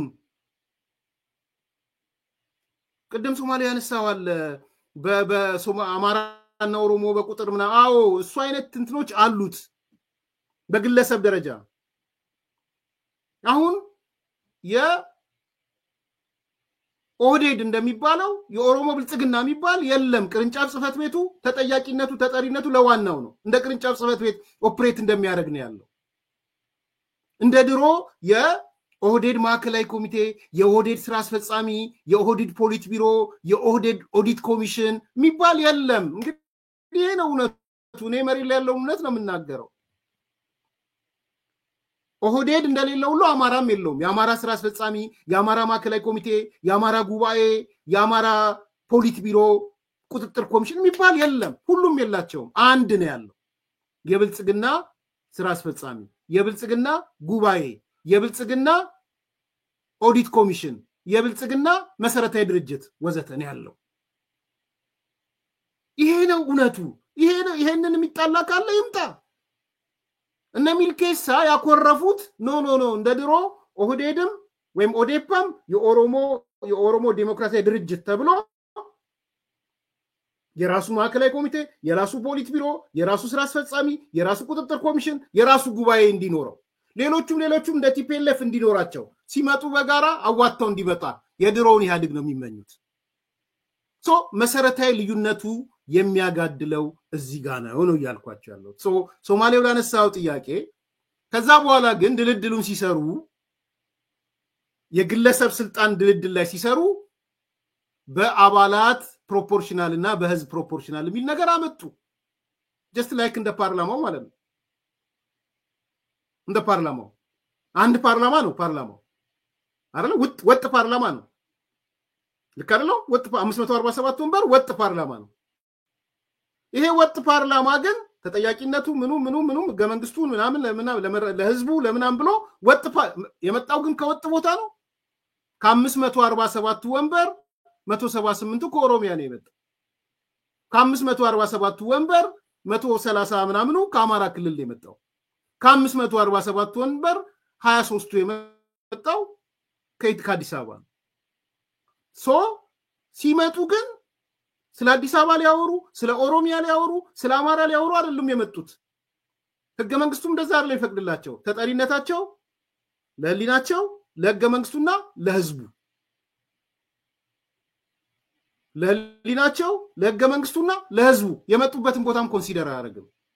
ብልጽግናም ጋር ስትመጣ ፕሮፖርሽናል ቁጥሩ 547ቱ 178ቱ ከኦሮሚያ እንደመጡት ሁሉ 100 ስራ አስፈጻሚ ቢኖረው ብልጽግና ከ100 ምናምኑ ፕሮፖርሽናል የሆነ በአባላቱ ቁጥር ምናምን ከኦሮሚያ ይመጡ ይሆናሉ ማለት ነው። ከኦሮሚያ መጡ ማለት ግን የኦሮሞ ጉዳይ የሚወክሉ ማለት አይደለም። የነምበር ፕሮፖርሽናሊቲ እንደ ድሮው አይደለም። ኢህአዴግ ጊዜ ሌላ ነው። ህወሓት የወሰነውን ውሳኔ ኢህአዴግ ሊያፈርሰው አይችልም። የት ድርጅት ነው። ስለዚህ ቤዚክ ልዩነት የመጣው ከነሚልኬሳ ጋር እነሚልኬሳ የሚያስቡት የፓርቲ የብሔር ድርጅት ቁመናው ህልውና ይዞ ህጋዊ ሰውነት ይዞ ግንባር ወይ ምናምን እንዲፈጠር ነው የፈለጉት። ኦህዴድ ህጋዊ ህልውና ያለው፣ ባዴን ህጋዊ ህልውና ያለው፣ ህወሓት ህጋዊ ህልውና ያለው ወዘተ ወዘተ። ስለዚህ እነሚልኬሳ ያጣላቸው ያሳበዳቸው የተሸነፉት ሌላውን ነገር ትተን ከዚህ የብሔር ፖለቲካ ጋር የተያያዘ ነው። አንድ ሁለተኛ ስለ አቶ ነው። አቶ ላይ ዝርዝር ማንሳት አልፈልግም።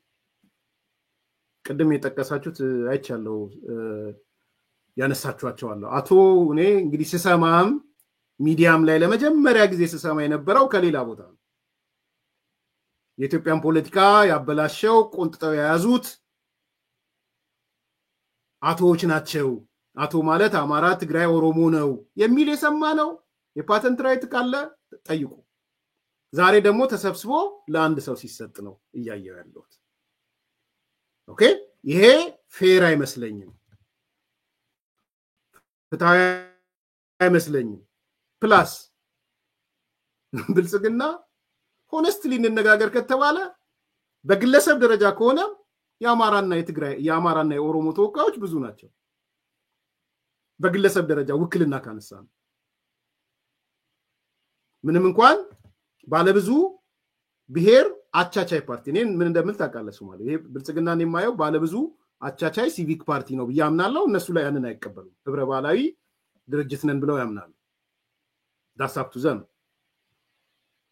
ስለዚህ የባለብዙ አቻቻይ የሚለው ወይም አኮሞዴቲቭ የሚባለው ነው ብዬ ነው ማምነው አቻቻይ ነው ብያምናለሁ ስለዚህ ይሄ ተፈጠረው ግን ድርጅቶች ህልውናቸውን አጥተው ነው የተፈጠረው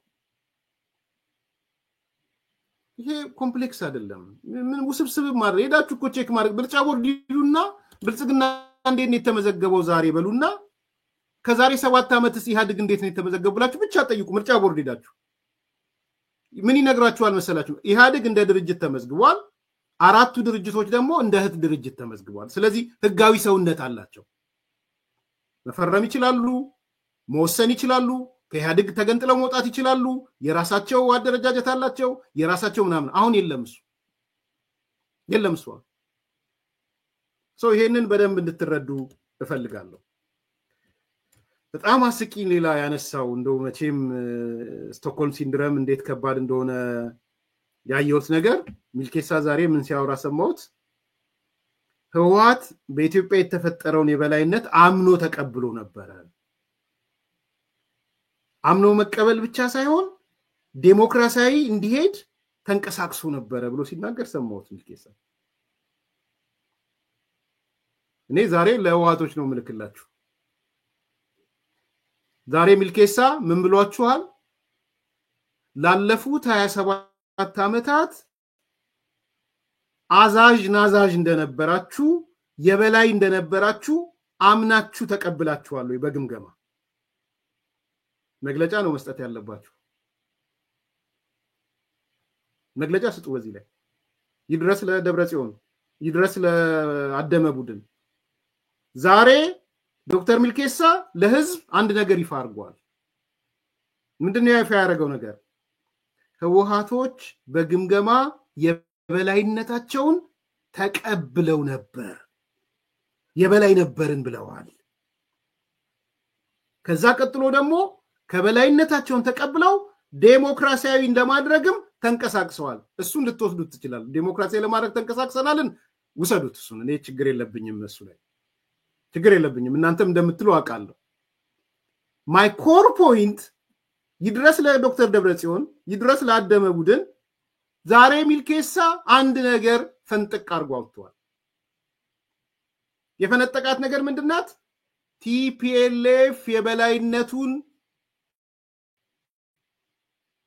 የፈጠረውን የበላይነት አምኖ ተቀብሏል ብሏል አምናችሁ ተቀብላችኋል ደብረጽዮን የበላይ ነበራችሁ ባለፈው 27 ዓመት ጌታቸው አሰፋ አምናችሁ ተቀብላችኋል ፈትለወርቅ አይኒድ መልስ ፈልጋለሁ ካልመለሳችሁ ግን አምናችሁ እንደተቀበላችሁ የሚያሳይ ነገር which is good ለኔ ደሞ እንደተባለው የሄደበት ሚዲያ ጥሩ ስኮር የሚደረግበት ፖይንት ሚዲያ ላይ ነው በዚህ አንፃር ስለዚህ መልሱን እናንተው እዛው እንግዲህ ፈልጉና መልሱት እናንተው ጋር ይሁን ለጊዜው ከዛ በላይ ለለም ይችላል አይደለም ህወሓት አምኖ ተቀብሏል ነው የበላይነቱን አምኖ ተቀብሏል አረ ነው ነጥቡ ካለ ለአሳይ አንድ ፓርቲ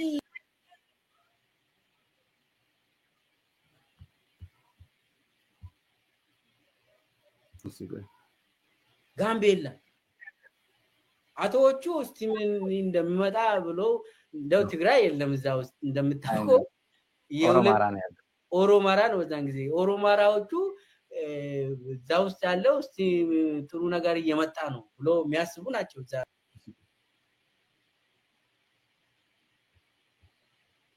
ተራ አብይ አሳምኖ በየጊዜው ቤተ መንግስት እንደሚወጣ አቃለው ሁለቴ ሶስት ስብሰባ ስንሄድ አይቻልም so I can find it ቪዲዮን ያገኘሁት ያስኩት መስሎ ነበር ይሄን ነው የሚለው በመጨረሻ ስላሳምነው ያወራው ነው ብዙ መናገር አልፈልግም በዚህ ጉዳይ ላይ አሳምነውን አደራጅቶ ይላከው ሲሰራም የነበረው አሳምነው ከዶክተር አብይ ጋርና ደመቀ መኮንን ጋር ነው ብለዋል። የመጨረሻ ነጥቤ ነው። እኔ አስተያየት ብዙ መስጠት አልፈልግም በዚህ ላይ ለጊዜው።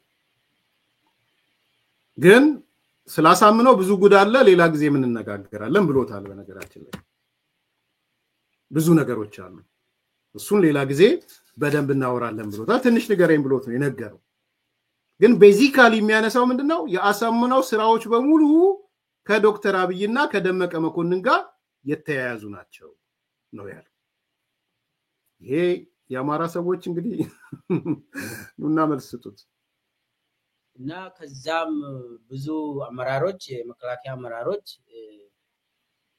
ለማም ጭምር ለመግደል ለማ ሁለቴ ነው ግድያው ሙከራ የተካሄደበት ለማ ላይ እና ያ ሁሉ የእንትን ዝግጅት ነው አካል ነው የጦርነት ዝግጅት አካል ሆኖ አንድ ጊዜ ስለ ትንሽ ነገር ትንሽ ስለ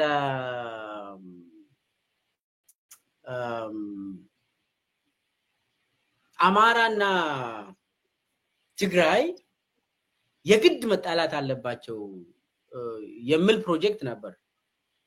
ያንን ጦርነት ለማካሄድ አማራ ያንን ጦርነት አካል ካልሆነ ምንም አንችልም የሚል ኦሬዲ በአብይ ደረጃ እና በአብይ አካባቢ ሰርክል የነበሩ ሰዎች የታወቀ ጉዳይ ነው።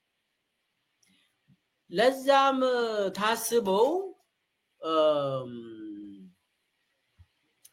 ስሙታን ስላሳምነው የሚያወራው ነው ስሙት። ከዛም ሁለተኛም አለ አሳምነውን እንዴት እንደመለመለው አብይ ወሻጥሮች ተሰርተዋል አማራ ክልል ላይ በጣም ዲቴል ነው። በተለይ አሳምነው ጽጌን ጀነራል አሳምነው ጽጌን አብይ በየቀኑ ቤተ መንግስት እየጠራ በየቀኑ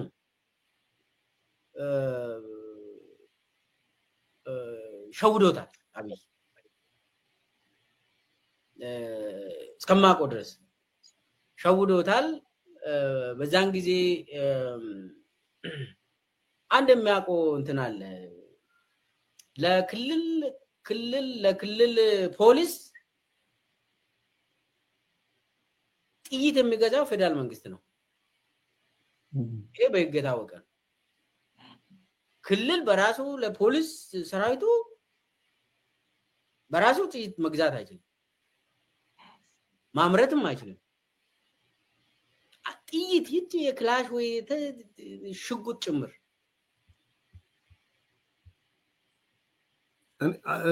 የምታውቁ ሰዎች እንደው ለመጠየቅ ያህል ክልሎች ጥይት መግዛት ማምረት አለባቸው እንዴ? እኔ አይ ዶንት ኖ ጎግል ላደርግ ሞክሬ አላገኘውም። አሜሪካን ሀገር ካምፓኒስ ነው ያሉት አክቹአሊ፣ ግን እንደዚህ የሚሊተሪ ካምፓኒዎች ለክልሎቹ ይሸጣሉ። ክልሎቹ ሊገዙ ይችላሉ፣ ማምረቻ ያቋቁማሉ። ኦኬ ፕራይቬት ሴክተር ነው። ሌላ ቦታ ግን ማለት ኢትዮጵያ ውስጥ ክልሎች ሽጉጥ ማምረት ጠመንጃ ማምረት አለባቸው፣ ጥይት ማምረት አለባቸው ነው እያለ ያለው እና ገርሞታል።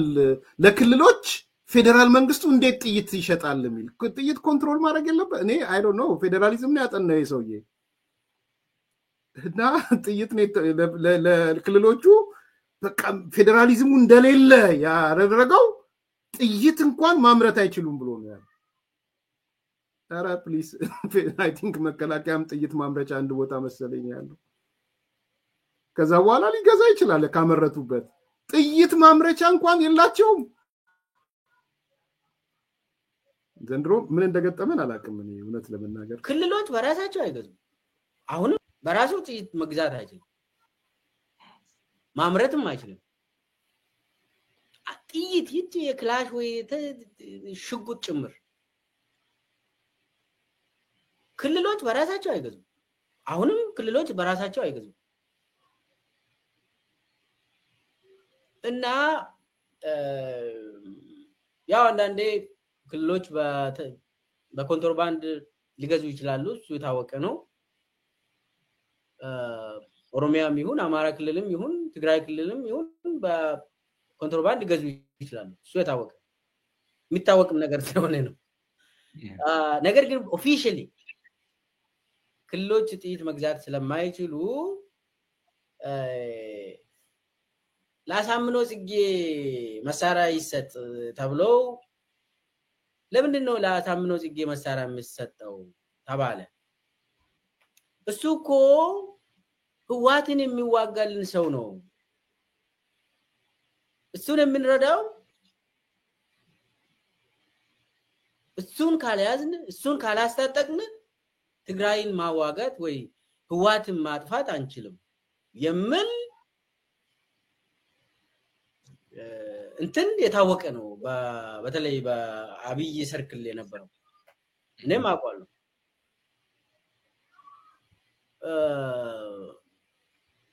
እና አሳምነው በአብይና በተለይ በአብይና ደመቀ መኮንን ሚስሌድ ተደርገው እነሱን አምነው አብይንና ደመቀን አምነው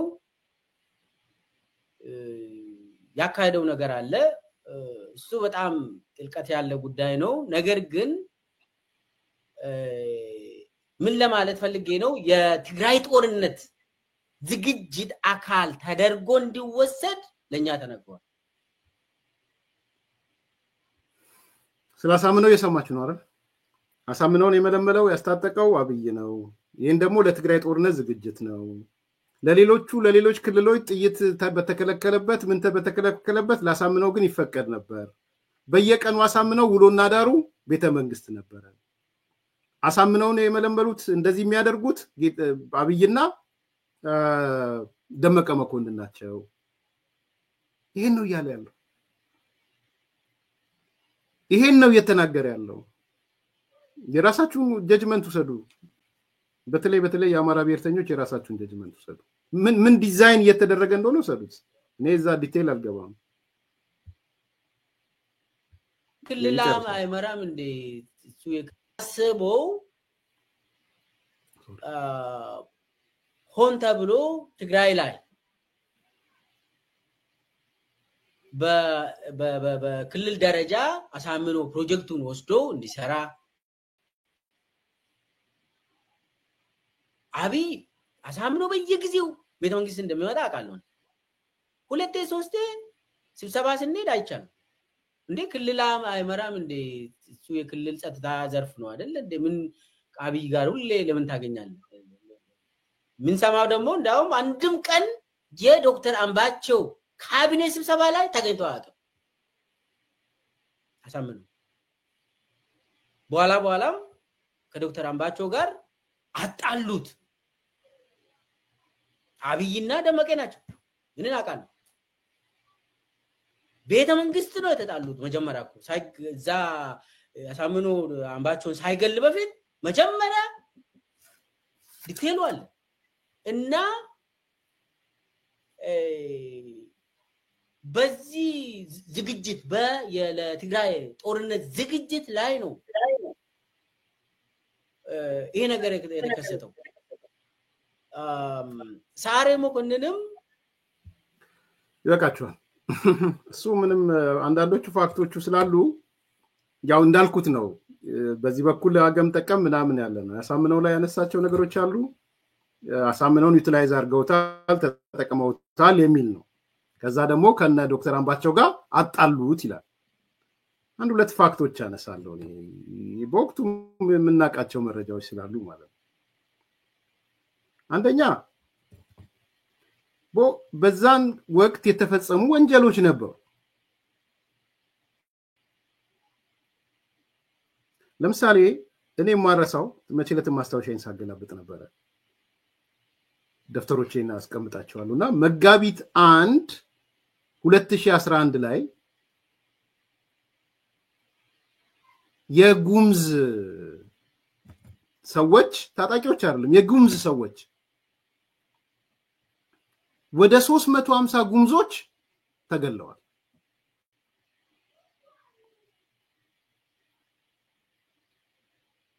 350 እስከ 400 የሚጠጉ ቀኑንም ጠቅሳለሁ ይሄው መጋቢት 1 2011 ምክንያቱ ምንድነው ኮዙ ምንድነው ሌላ ጉዳይ ነው እዛ ውስጥ አልገባው ግን የጉምዝ ሰዎች ታጣቂዎች አይደሉ ተገለዋል በአማራ ልዩ ኃይል ይሄ ውሸት ነው ብሎ ሚል ካለ ይምጣና ይናገር መጋቢት 1 2011 ማለት ነው ከዛ በ3 ሳምንቱ I think መጋቢት 25 2011 ላይ ደግሞ በአማራ ክልል የኦሮሞ ብሔረሰብ ልዩ ዞን የሚባለው ጋር ገብተው የአሳምነው የላካቸው ልዩ ኃይሎች ሰው ገለዋል ብዙ ሰው ገለዋል የኦሮሞ ልዩ ዞን ውስጥ ገብተው ማለት ነው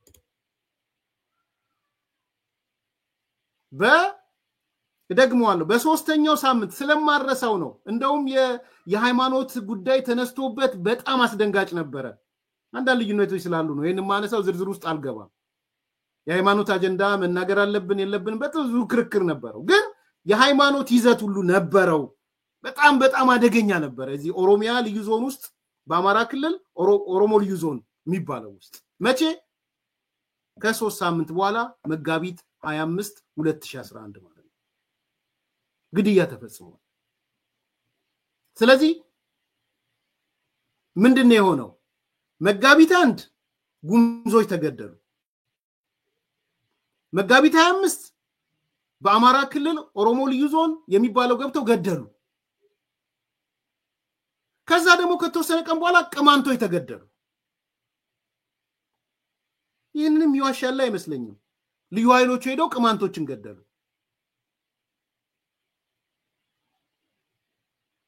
ኦኬ ጉምዝ የኦሮሞ ልዩ ዞን ውስጥ ያሉ የአማራ ክልል የኦሮሞ ተወላጆች ቅማንቶች ተገደሉ እነዚህ ሶስት ነገሮች መጋቢት 1 2011 መጋቢት 25 2011 የጉምዞች ተከታታይ እና ጀነራል አሳምነው የሚመራው ልዩ ኃይል ነው ይሄን ያደረገው እና ዶክተር አምባቸው እንገምግም ይሄንን አሉ ሚልኬሳ ብዙ ማልናገረው አለ ይደበቅ ያለው ይሄ ከሆነ ወጥቶ ይናገር አሁን ፖለቲካ ስለማይጠቅመው ነው እቺን የደበቃት ብዙ ምናገራለ ሌላ ጊዜ ያለው ለዛ ነው እና ዶክተር አምባቸው ስብሰባ የጠሩት እነዚህ ሶስት ጉዳዮች እንነጋገር ብለው ነው ከተሳሳትኩ አርሙኝ አላችሁ ውጭ ወጣችሁ የለ እዛ የነበራችሁ ሰዎች በቅማንት የደረሰውን በአዊዞን ጃዊ ወረዳ ባይዘው በአዊዞን ጃዊ ወረዳ ላይ ነው እነዛ 350 ጉምዞች የተገደሉት የተጨፈጨፉት ድምጽ ስለሌላቸው አይደለም ስለዚህ በአዊዞን ጃዊ ወረዳ የፈጸመውን ቅማንቶች ላይ የተፈጸመውን የአማራ ክልል ኦሮሚያ ልዩ ዞን ውስጥ የተገደሉትን እነዚህ ነገሮች እንገምግምና መፍትሄና አስቀምጥ የክልሉ ፕሬዝዳንት ዶክተር አምባቸው የጠየቀው ጥያቄ ይሄን ጥያቄ ነው እና መገምገም የለበትም ነው ልዩ ኃይሉ ማን ነው የሚያዘው እንዴ ዛሬ ላይ ሆነ ነገር ፌደራል መንግስት ይገባና እንተያያለን ነው ሲል የነበረው ዶክተር ጀነራል አሳምነው ፌደራል መንግስት ይገባና እንተያያለን ቢኮዝ ምን ስለሆነ ቅማንት ላይ ተፈጸመው ይታወቃል አዊዞን ጃዊ ላይ ተፈጸመው ይታወቃል የአማራ ክልል ኦሮሚያ ልዩ ዞን ውስጥ የተፈጸመው ይታወቃል ማጣራት እነ ዶክተር አምባቸው እነ ዘዝዋሴ እናጣራ ኢንክሉዲንግ ምክትል ጠቅላይ ሚኒስትሩ ደመቀ እናጣራ ብለው ነው የተሰበሰቡት እና መገምገም አትችሉም ነው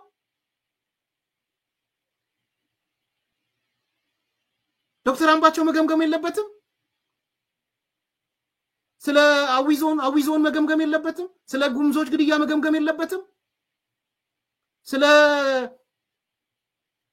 በኦሮሚያ ክልል አማራ የኦሮሞ ልዩ ዞን መገምገም የለበትም ግድያውን የቅማንቶችን መገምገም የለበትም ስብሰባው የተጠራው ይሄ ነው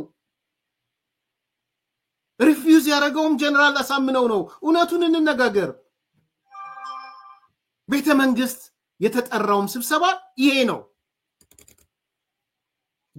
አቶ ደመቀ ምክትል ጠቅላይ ሚኒስትሩ የጠራው ስብሰባ ከዚህ ጋር የተሳሰረ ነው። ውሸት ካላችሁ ውጡና ተናገሩ እያልኩ ነው እኔ በአደባባይ። ስለዚህ ጀነራል ዶክተር አምባቸው እዘዝ ዋሴ ማን ነው ያኛው ምስኪን ልጅ? መገምገም አትችሉም። እንደውም ስራውን ኮንትሮል ያደረገው እኮ ይነግረናል እኮ ስራውን ሌላ ሰው እኮ ነው ኮንትሮል አድርጎት የነበረው። እንዴ ለምንድን ነው ታሪክ የሚገለበጠው? ወይም ደግሞ በትክክለኛ መታየት ካለበት በትክክለኛ ነው መታየት ያለበት። ስለዚህ እነ ዶክተር አምባቸው አንዱ የግድያቸው መንስኤ ይሄ ነገር መገምገም አለበት ምግባሩ። ቴንክ ዩ መገምገም አለ። ምግባሩ ነው ኮንትሮል አድርጎት የነበረውን ስራ። ለምን ጀነራል አሳምነው ከዛ ወዲያ የለም። እኔ አይደለም ይሄን ማወራው። በነገራችን ላይ እኔ ሳልሆን ጀነራል ተፈራ ማሞ ነው ይሄን የሚያወራው። ማሳረጊያ እሱ ነው። ጓድ ሚልኬሳ ከጀነራል ተፈራ ማሞ ጋር አውራ። ከዚህ በኋላ ጥራውና ጀነራል ተፈራ ማሞን አውሩ። እኛን አታዋ ግድ የለም። እናንተ ናችሁ ስልጣን ላይ ነበራችሁት። እናንተ አሁን ዛሬ ደግሞ ወደ አንድ ስለመጣችሁ ጀነራል ተፈራ ጋር ደውልና ዶክተር ሚልኬሳ አንድ መድረክ ላይ ይዛችኋችሁ ነው። እነዚህ ሐሳብ ላይ ምናምን እንደዚህ ሰዎች የምታገናኙ ሰዎች ጀነራል ተፈራንም ይዛችሁ ነው እሱንም ይዛችሁ ነውና ያውሩ። አንድ ላይ አውሩ። ዶክተር ሚልኬሳ ከጀነራል ተፈራ ጋር አውራ። ዛሬ ግን እነግርሃለሁ የጀነራል ተፈራን አሳያለሁ። ይሄው ምናልባት እርሶም ዳግም ለስር የዳረገው ጉዳይ ነበር። በኋላ የወጣቶች ጥያቄ ነበር፣ የፍትህ ሂደቱ ነበር። ከዛ እንግዲህ ክስ ተቋርጦ እንዲወጡ ሆኗል። እኔ ማንሳት የፈለኩት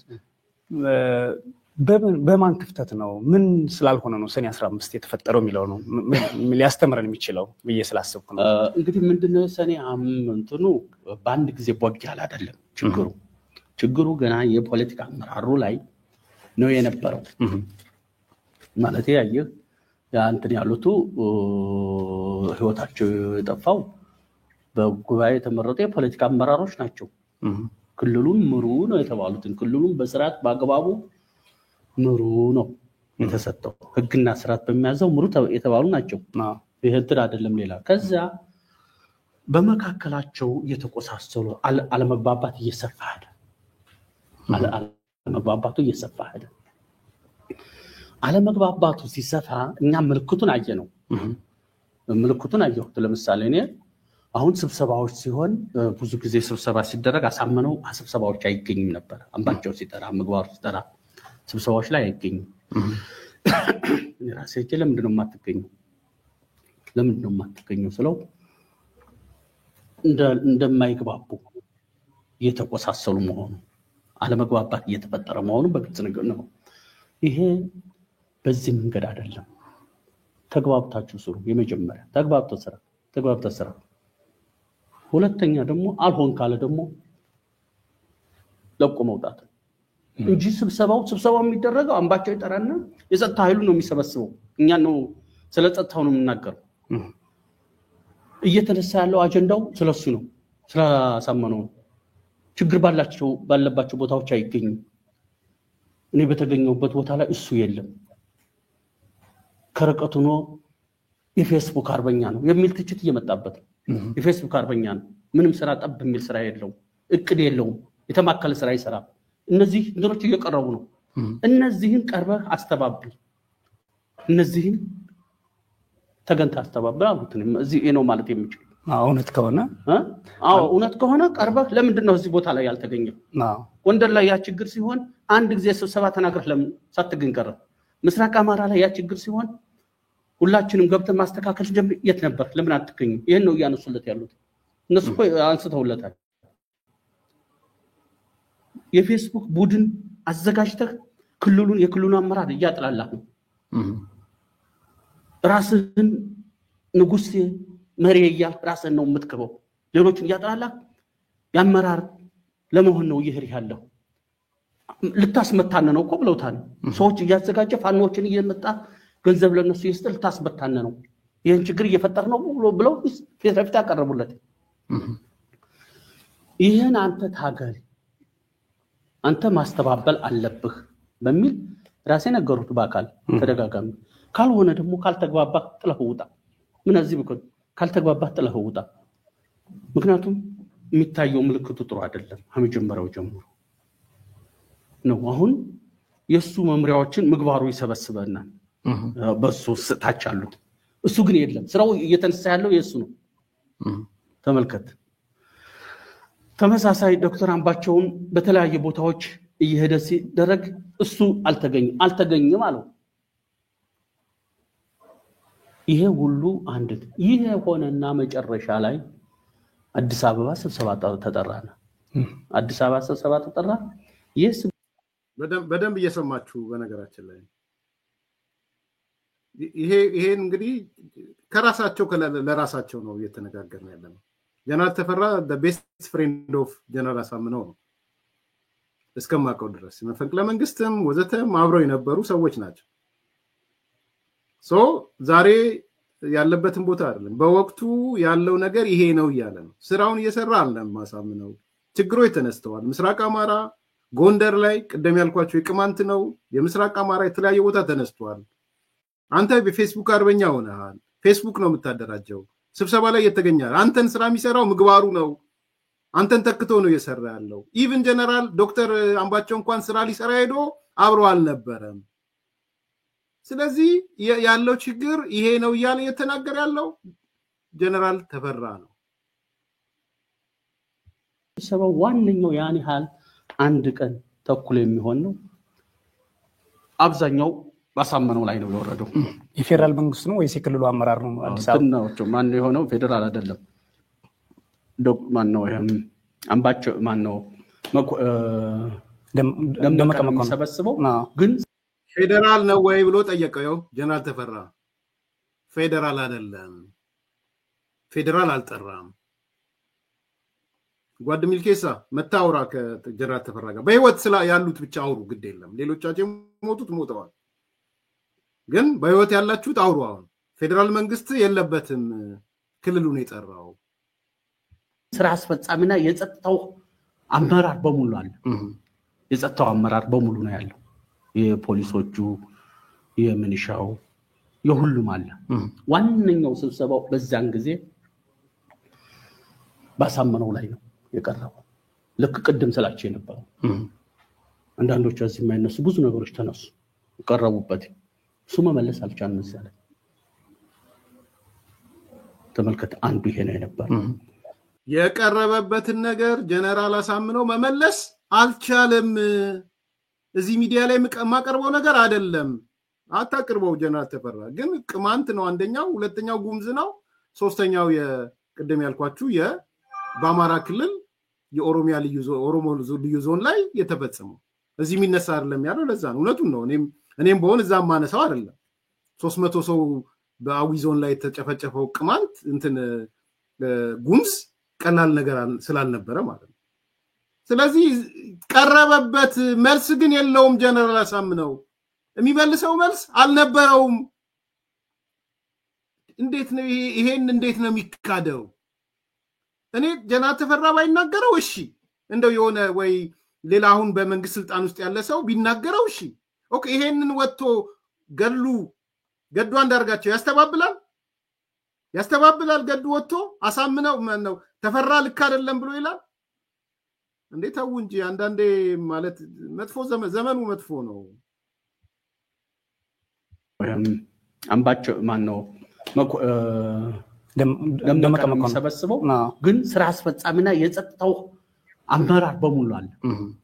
የጸጥታው አመራር በሙሉ ነው ያለው። የፖሊሶቹ የምንሻው የሁሉም አለ። ዋነኛው ስብሰባው በዛን ጊዜ ባሳመነው ላይ ነው የቀረበው። ልክ ቅድም ስላቸው የነበረው አንዳንዶቹ እዚህ የማይነሱ ብዙ ነገሮች ተነሱ ቀረቡበት። እሱ መመለስ አልቻለም። እዛለ ተመልከት። አንዱ ይሄ ነው የነበረው።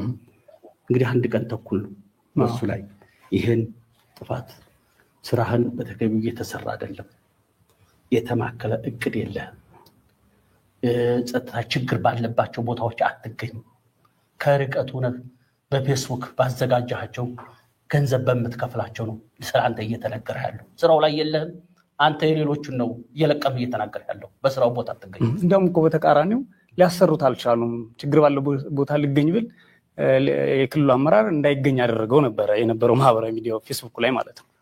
ይሄ አይደለም። ለምሳሌ አሁን አምባቸው ምስራቅ አማራ ላይ ተደጋጋሚ ስብሰባ ሲሄድ አልተገኘም። ናብየው አልተገኘም ማለት ተጨባጭ እንትን አለለት።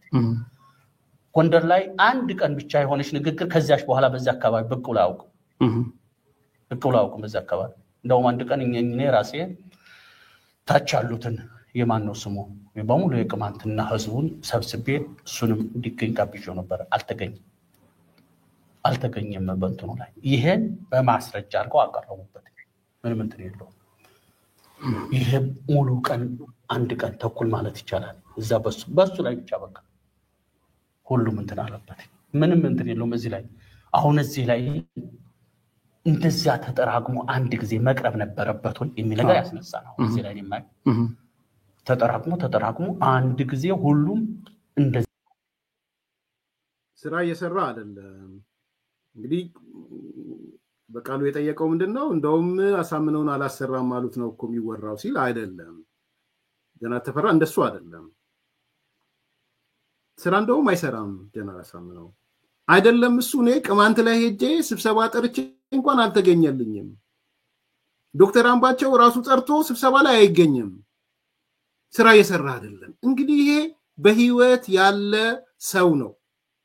በህይወት ያለ ዛሬ የፋኖች ጀግና የጀግናችን ምልክት ብለው ያሉት ነው ጀነራል ተፈራ። ከሱ ውጪ ማንን እንውሰድ? ማንም ማኝ ሊሆን ይችላል ከጀነራል ተፈራ ውጪ። ስራውን ባለመስራቱ እየተገመገመ ያለ አካል የቅማንትም ኬዝ የቅድም ያነሳናቸው ሰዎች የጉምዞቹን ኬዝ የኦሮሞ ልዩ ዞንም ኬዝ ማለት ነው። እንደውም የሱን ስራ ምግባሩ ሸፍኖ ነው የሚሰራለት። ይሄን አይደለም፣ ልክ አይደል። አደባባይ የሚወራው ወሬ ውሸት ነው። ይሄን የሚለን ጀነራል ተፈራ ወዳጁ ነው እየነገረን ያለው። እንደዚህ ነው ብቻ የሆነች ንግግር ከዚያች በኋላ በዛ አካባቢ ብቅ ብሎ አያውቅም በዛ አካባቢ። እንደውም አንድ ቀን እኔ ራሴ ታች ያሉትን የማን ነው ስሙ በሙሉ የቅማንትና ህዝቡን ሰብስቤ እሱንም እንዲገኝ ጋብዤው ነበር። አልተገኘም በእንትኑ ላይ። ይሄን በማስረጃ አድርገው አቀረቡበት። ምንም እንትን የለውም። ይሄ ሙሉ ቀን አንድ ቀን ተኩል ማለት ይቻላል እዛ በሱ ላይ ብቻ በቃ ሁሉም እንትን አለበት። ምንም እንትን የለውም እዚህ ላይ። አሁን እዚህ ላይ እንደዚያ ተጠራቅሞ አንድ ጊዜ መቅረብ ነበረበት ወይ የሚል ነገር ያስነሳ ነው። እዚህ ላይ የማይ ተጠራቅሞ አንድ ጊዜ ሁሉም እንደዚህ ነው ምንም የተጨበጠ ስራ የለህም። ግን ያዘጋጀው የፌስቡክ ጀነራል የፌስቡክ ጀግና የሚል አጠቃላይ ሊቋቋሙ በማይችል እንትን አለበት፣ ወረደበት። በሁለተኛው ቀን አጋጣሚ ደወለልኝ ለኔ እሱ ማለት አዲስ አበባ ያለ እና ሁሉ በኔ ላይ እንደዚህ ያደረጉ እንደዚህ የሚል አንሳ። እንግዲህ ይሄ አያዋጣም። የሚያዋጣው አንተ የመጀመሪያው በተቻለ እነዚህ አሁን ያሉት አመራሮች ከሱ ጋር የተቀራረበ ናቸው። ከፊት ታሪካቸው ይሄ መጨረሻው ደርገህ ተደመሰሰ መጨረሻው አካባቢ የተሰባሰቡ ናቸው። ሁሉ የመጨረሻዎቹ አካባቢ የመጡ ናቸው። ከዛ ደግሞ በህዝብ አስተዳደር ላይ በዚያ ነው በጭሎታቸው፣ በሌላ አይደለም። እንደርሰው ቀደም ብሎ ይመጣሉ ነው። ምንም እንትን የላቸውም። እዚህ በውጊያ ቅጥስ የሚባለው ውሸት ነው። ዋነኛው ጥሩ ስራ የሰራው በአስተዳደር ስራ ላይ በማን ነው ስሙ የአቅም ግንባታ አብዛኞቹ ጓደኞች እኮ ናቸው በሙሉ እነዚህ መጀመሪያ እሱ ከነሱ ጋር ሰራ እንደዛ ነው። በኋላ ተፈጠረ እንጂ እነዚህ ጓደኞች ናቸው። አንተን ለመጥፎ አይጋብዙህም። ያንተን ባህሪ አስተካክል፣ አቀራረብን አስተካክል የሚል ነው። ካልሆነ ግን የማያዋጣ ከሆነ ስራውን መልቀቅ በቃ ያሰሩኛል ቻሉ ብለህ ልቀቅላቸው። ይሄን ነው ያለው። እዚህ በላይ ሌላ አትለውም። ማለት የምችለው ይሄን ነው። መጀመሪያ ተግባብተህ ስራ፣ የሚታዩ ክፍተቶችን ድፈን። ክፍተቶች አሉ፣ ድፈን። የፌስቡክ ጫጫታ ርቀት አይሄድም ጫጫታ ስለዚህ ድፈን ስራው መደፈን አለበት ካልሆነ ደግሞ ካላስ እንትን ካል ጥለው ውጣ በቃ ይሄ ነው ስለዚህ ሁኔታው በዚህ ነው እዚህ ላይ እንግዲህ የፖለቲካ አመራሩ ምለው ምንድነው ችግሩ ሲፈጠር መጀመሪያ ትኩረት ሰጥቶ መፍታት እዚህ ላይ የኦሮሚያን ምሳሌ ማየት ይችላል ከማል ጋር አልግባባሉ ከማል ተወገደ ከማል ማለ ሌሎችም አሉ ስራው እየሄደ ነው እዚህ ግድምን ሙጭጫ ያሰኛል ስለዚህ አመራሩ በተጃለ የመጀመሪያው ተግባብቶ መስራት ነው መግባባት ካልቻለ ደግሞ ሊሰራበት ወደሚችል ሁኔታ መመደብ ነው ይሄ ሂስቶሪካል የሆነ ምናልባት እነ ሚልኬሳ እንደዚህ አይነት ቃለ መጠይቆች አላዩ ይሆናል ይመስለኛል ግን ተነጋገሩ አሁን አንድ አይነት መስመር ላይ ስላላችሁ ምክንያቱም ብልጽግና የአቶ ጠላት ነው ብለዋል ሚልኬሳ በግልጽ ወጥቶ የአማራ የትግራይና የኦሮሞ ጠላት ብልጽግና ነው ብላችኋል ሶ አንድ ቦታ ተገናኝታችኋል አሁን አቶች የሆነ የጋራ ኮኔክሽን አላችሁ የብልጽግና የጋራ ጠላት እና እንግዲህ ይቀርባችሁበትም ስቶክሆልም ሲንድሮም የሚባለውን ለጊዜው ልተውና ስለዚህ ተነጋገሩ አሁን በቃ then ይሄን ፋክቶች ደግሞ ያዝና ሁለታችሁ አውሩ አሁን ጀነራል ተፈራ ነው ትክክል ወይስ ሚልኬሳ ነው ትክክል የሚለው ማለት ነው ይሄ ነው እኔ ዲቴይል ነገሮች በጣም ብዙ እንትን ማየት ይቻል ነበር እነዚህ ሰዎች ግን በዋናነት የተሸነፉ ሰዎች ናቸው ይሄ ነው ማሳረጊያ እሱ ኦሮማራ ምናምን ብለው ተሸነፉ ከዛ በኋላ የብሔር ፖለቲካ ምናምን ብለው ተሸነፉ አልቻሉትም አውትስማርት አረጋቸው ስትራክቸራል በሆነ መንገድ ተሸነፉ መዋቅራዊ ሽንፈት አጋጠማቸው ከዛ አብይ ነገረን ወደሚል ሃሽታግ አብይ ነገረን ወደሚል ተሄደ ማለት ነው ከዚህ ውጪ ብዙ የሚመጣ ለውጥ ያለ አይመስለኝም ላይክ አርጉ ሰብስክራይብ አርጉ ሼር አርጉ መልካም